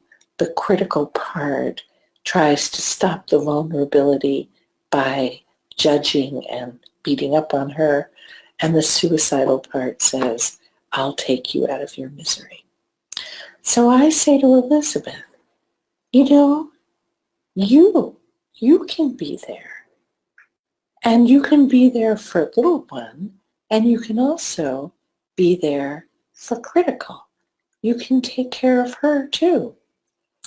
And I draw the arms because I say, there's a reason why critical keeps trying to shut the little girl up. And they both need care because if they're not stuck in this cycle, the suicidal part can relax, can be on standby. It doesn't have to be ready to act. And the lovely thing was she went home that night and she had a dream. And in the dream, she saw her father, who was her abuser, taking the hand of herself as a little girl and starting to lead her to the bedroom. And then she saw the little girl split and another little girl watching it happen with a look of fury. And she woke up and she said, oh my God, that's critical. And suddenly she could feel empathy for that critical part. She could see why that part got so mad when the little girl got upset. Excuse me. So you can see that the ability to externalize this really long-standing battle inside Elizabeth was so helpful to her. And as a mother of 4 children, she immediately felt empathy for these kids. So these drawings can be a really useful, or I should really call them diagrams, can be a very useful asset in therapy. Again, they tend to pull the prefrontal cortex into focus. At the same time, they're simplifying what there is to be processed so that the client can actually process it. So this is Annie, and she comes in saying, I want to stop all my medications. Every therapist has experienced that moment, I think, that the client comes in and says, I'm stopping all my medications, or I have stopped all my medications. So I said, this sounds really important. Let's diagram it. And I said, what was the trigger for this impulse? And she said, my psychiatrist is moving to a clinic. So her psychiatrist decided to leave private practice to work in the local clinic. And I said, okay, so what parts get triggered? And she said, some of the young parts. And what are they saying? They're saying, we don't feel safe there. It reminds us of the social workers.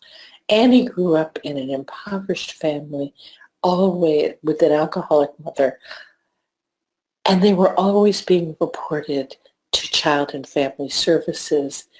There were always investigations pending or just completed.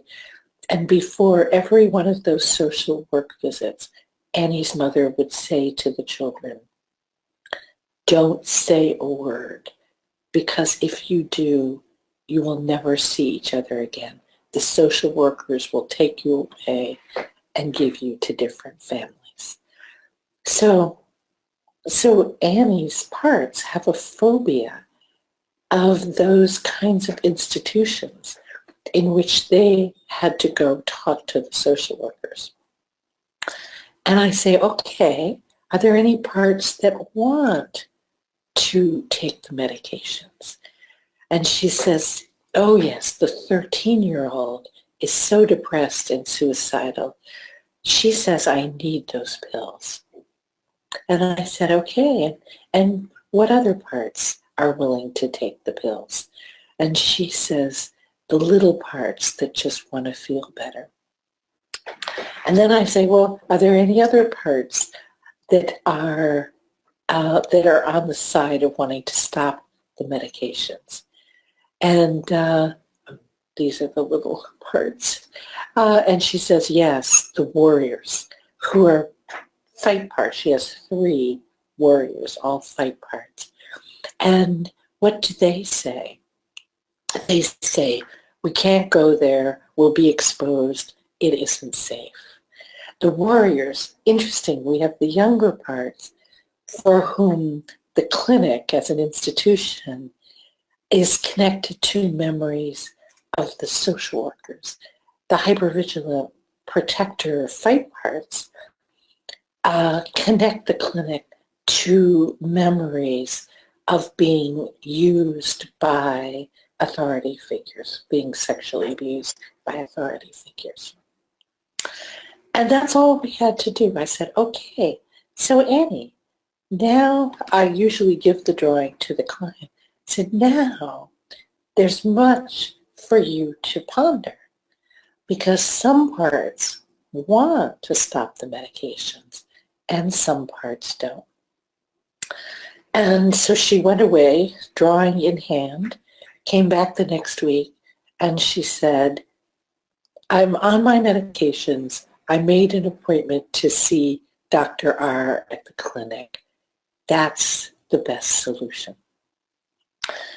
So again, you can see often this externalizing allows for problem solving that can't really be done when a client's prefrontal cortex is offline and they're flooded with the different feelings and reactions of the parts. Dan Siegel, in addressing the Psychotherapy Networker Conference in 2010, said something that made me want to stand up and applaud. He said, integration of past, present, child, adult, good and bad requires differentiation and linkage. And I think that's very, very important. The fragmentation, dissociative disorders have always been addressed by approaches that emphasize integration. But Dan Siegel is saying you can't integrate that which you haven't differentiated. So the key is that when we notice and differentiate the child parts that are afraid of the clinic from the fight parts that want to protect the little parts from bad things that go on in institutions, when we differentiate and link those, the problem was solved because the differentiating and linking just organically led to an integrated solution. Integration approaches that emphasize homogenization, as Dan Siegel and I call it, almost like approaches that are looking at taking many parts and homogenizing them into one. Those don't work so well. Integration approaches in which we ask the client to assume that everything she feels or he feels is her or him, or we refuse to use the language of parts with the belief that it causes iatrogenic worsening. those approaches don't work. Dan Siegel really emphasizes this idea of differentiation in language, which was music to my ears, because I've always believed that we can't integrate that which we don't see. We can't integrate aspects of ourselves that we don't own. And the idea is not homogenization, but a symphony orchestra, a beautifully working machine in which all parts serve the function. That's what true integration is. So I think that we will end with the laws of dissociation, which I actually created those laws of dissociation in 2000, or actually perhaps a little bit easier. I think I created this slide in 2000. And I created the laws of dissociation because I felt overwhelmed having so many fragmented parts. Clients, that's a lot of clients with a lot of parts. Clients carrying borderline diagnoses who were structurally dissociated, DID clients, clients with DDNOS. And so I made up these laws to keep my head straight. A part is just a part. Whether that part idealizes you, devalues you, trusts you, or mistrusts you, it's just one part. The system was designed for survival, not destruction. That reassured me that even though my client might have one very loud, very determined suicidal part, the body and the system as a whole was designed for survival. That's why the system exists. And in the end, it will right itself. For every action, there will be an equal and opposite reaction, reminded me that if we had just had a good session, the next session was going to be challenging. And if we'd had a terrible session, the next one would be better. And that the part, if you think of the parts ranging from fight to attach, we've got two opposite poles. And so they have those polarities are going to move back and forth. And then the last, which seems very obvious, but is actually much harder in practice. The therapist is the therapist for all the parts and for the system as a whole. Now, that's easy to say, but when you're faced with a judgmental part that beats up on the younger parts of your client, it's very hard to want to be that part's therapist. When you're intimidated by an angry part that rips you to shreds, who sees your every flaw and weakness, it's hard to want to be or to feel like you're the therapist for that part. So I just share with you what helps me to keep my head on straight when working with these very, very complex, challenging clients, informed by an understanding of dissociation. Because that's where it's valuable to understand dissociation. It helps us with those most challenging cases that we are bound to encounter if we're treating trauma.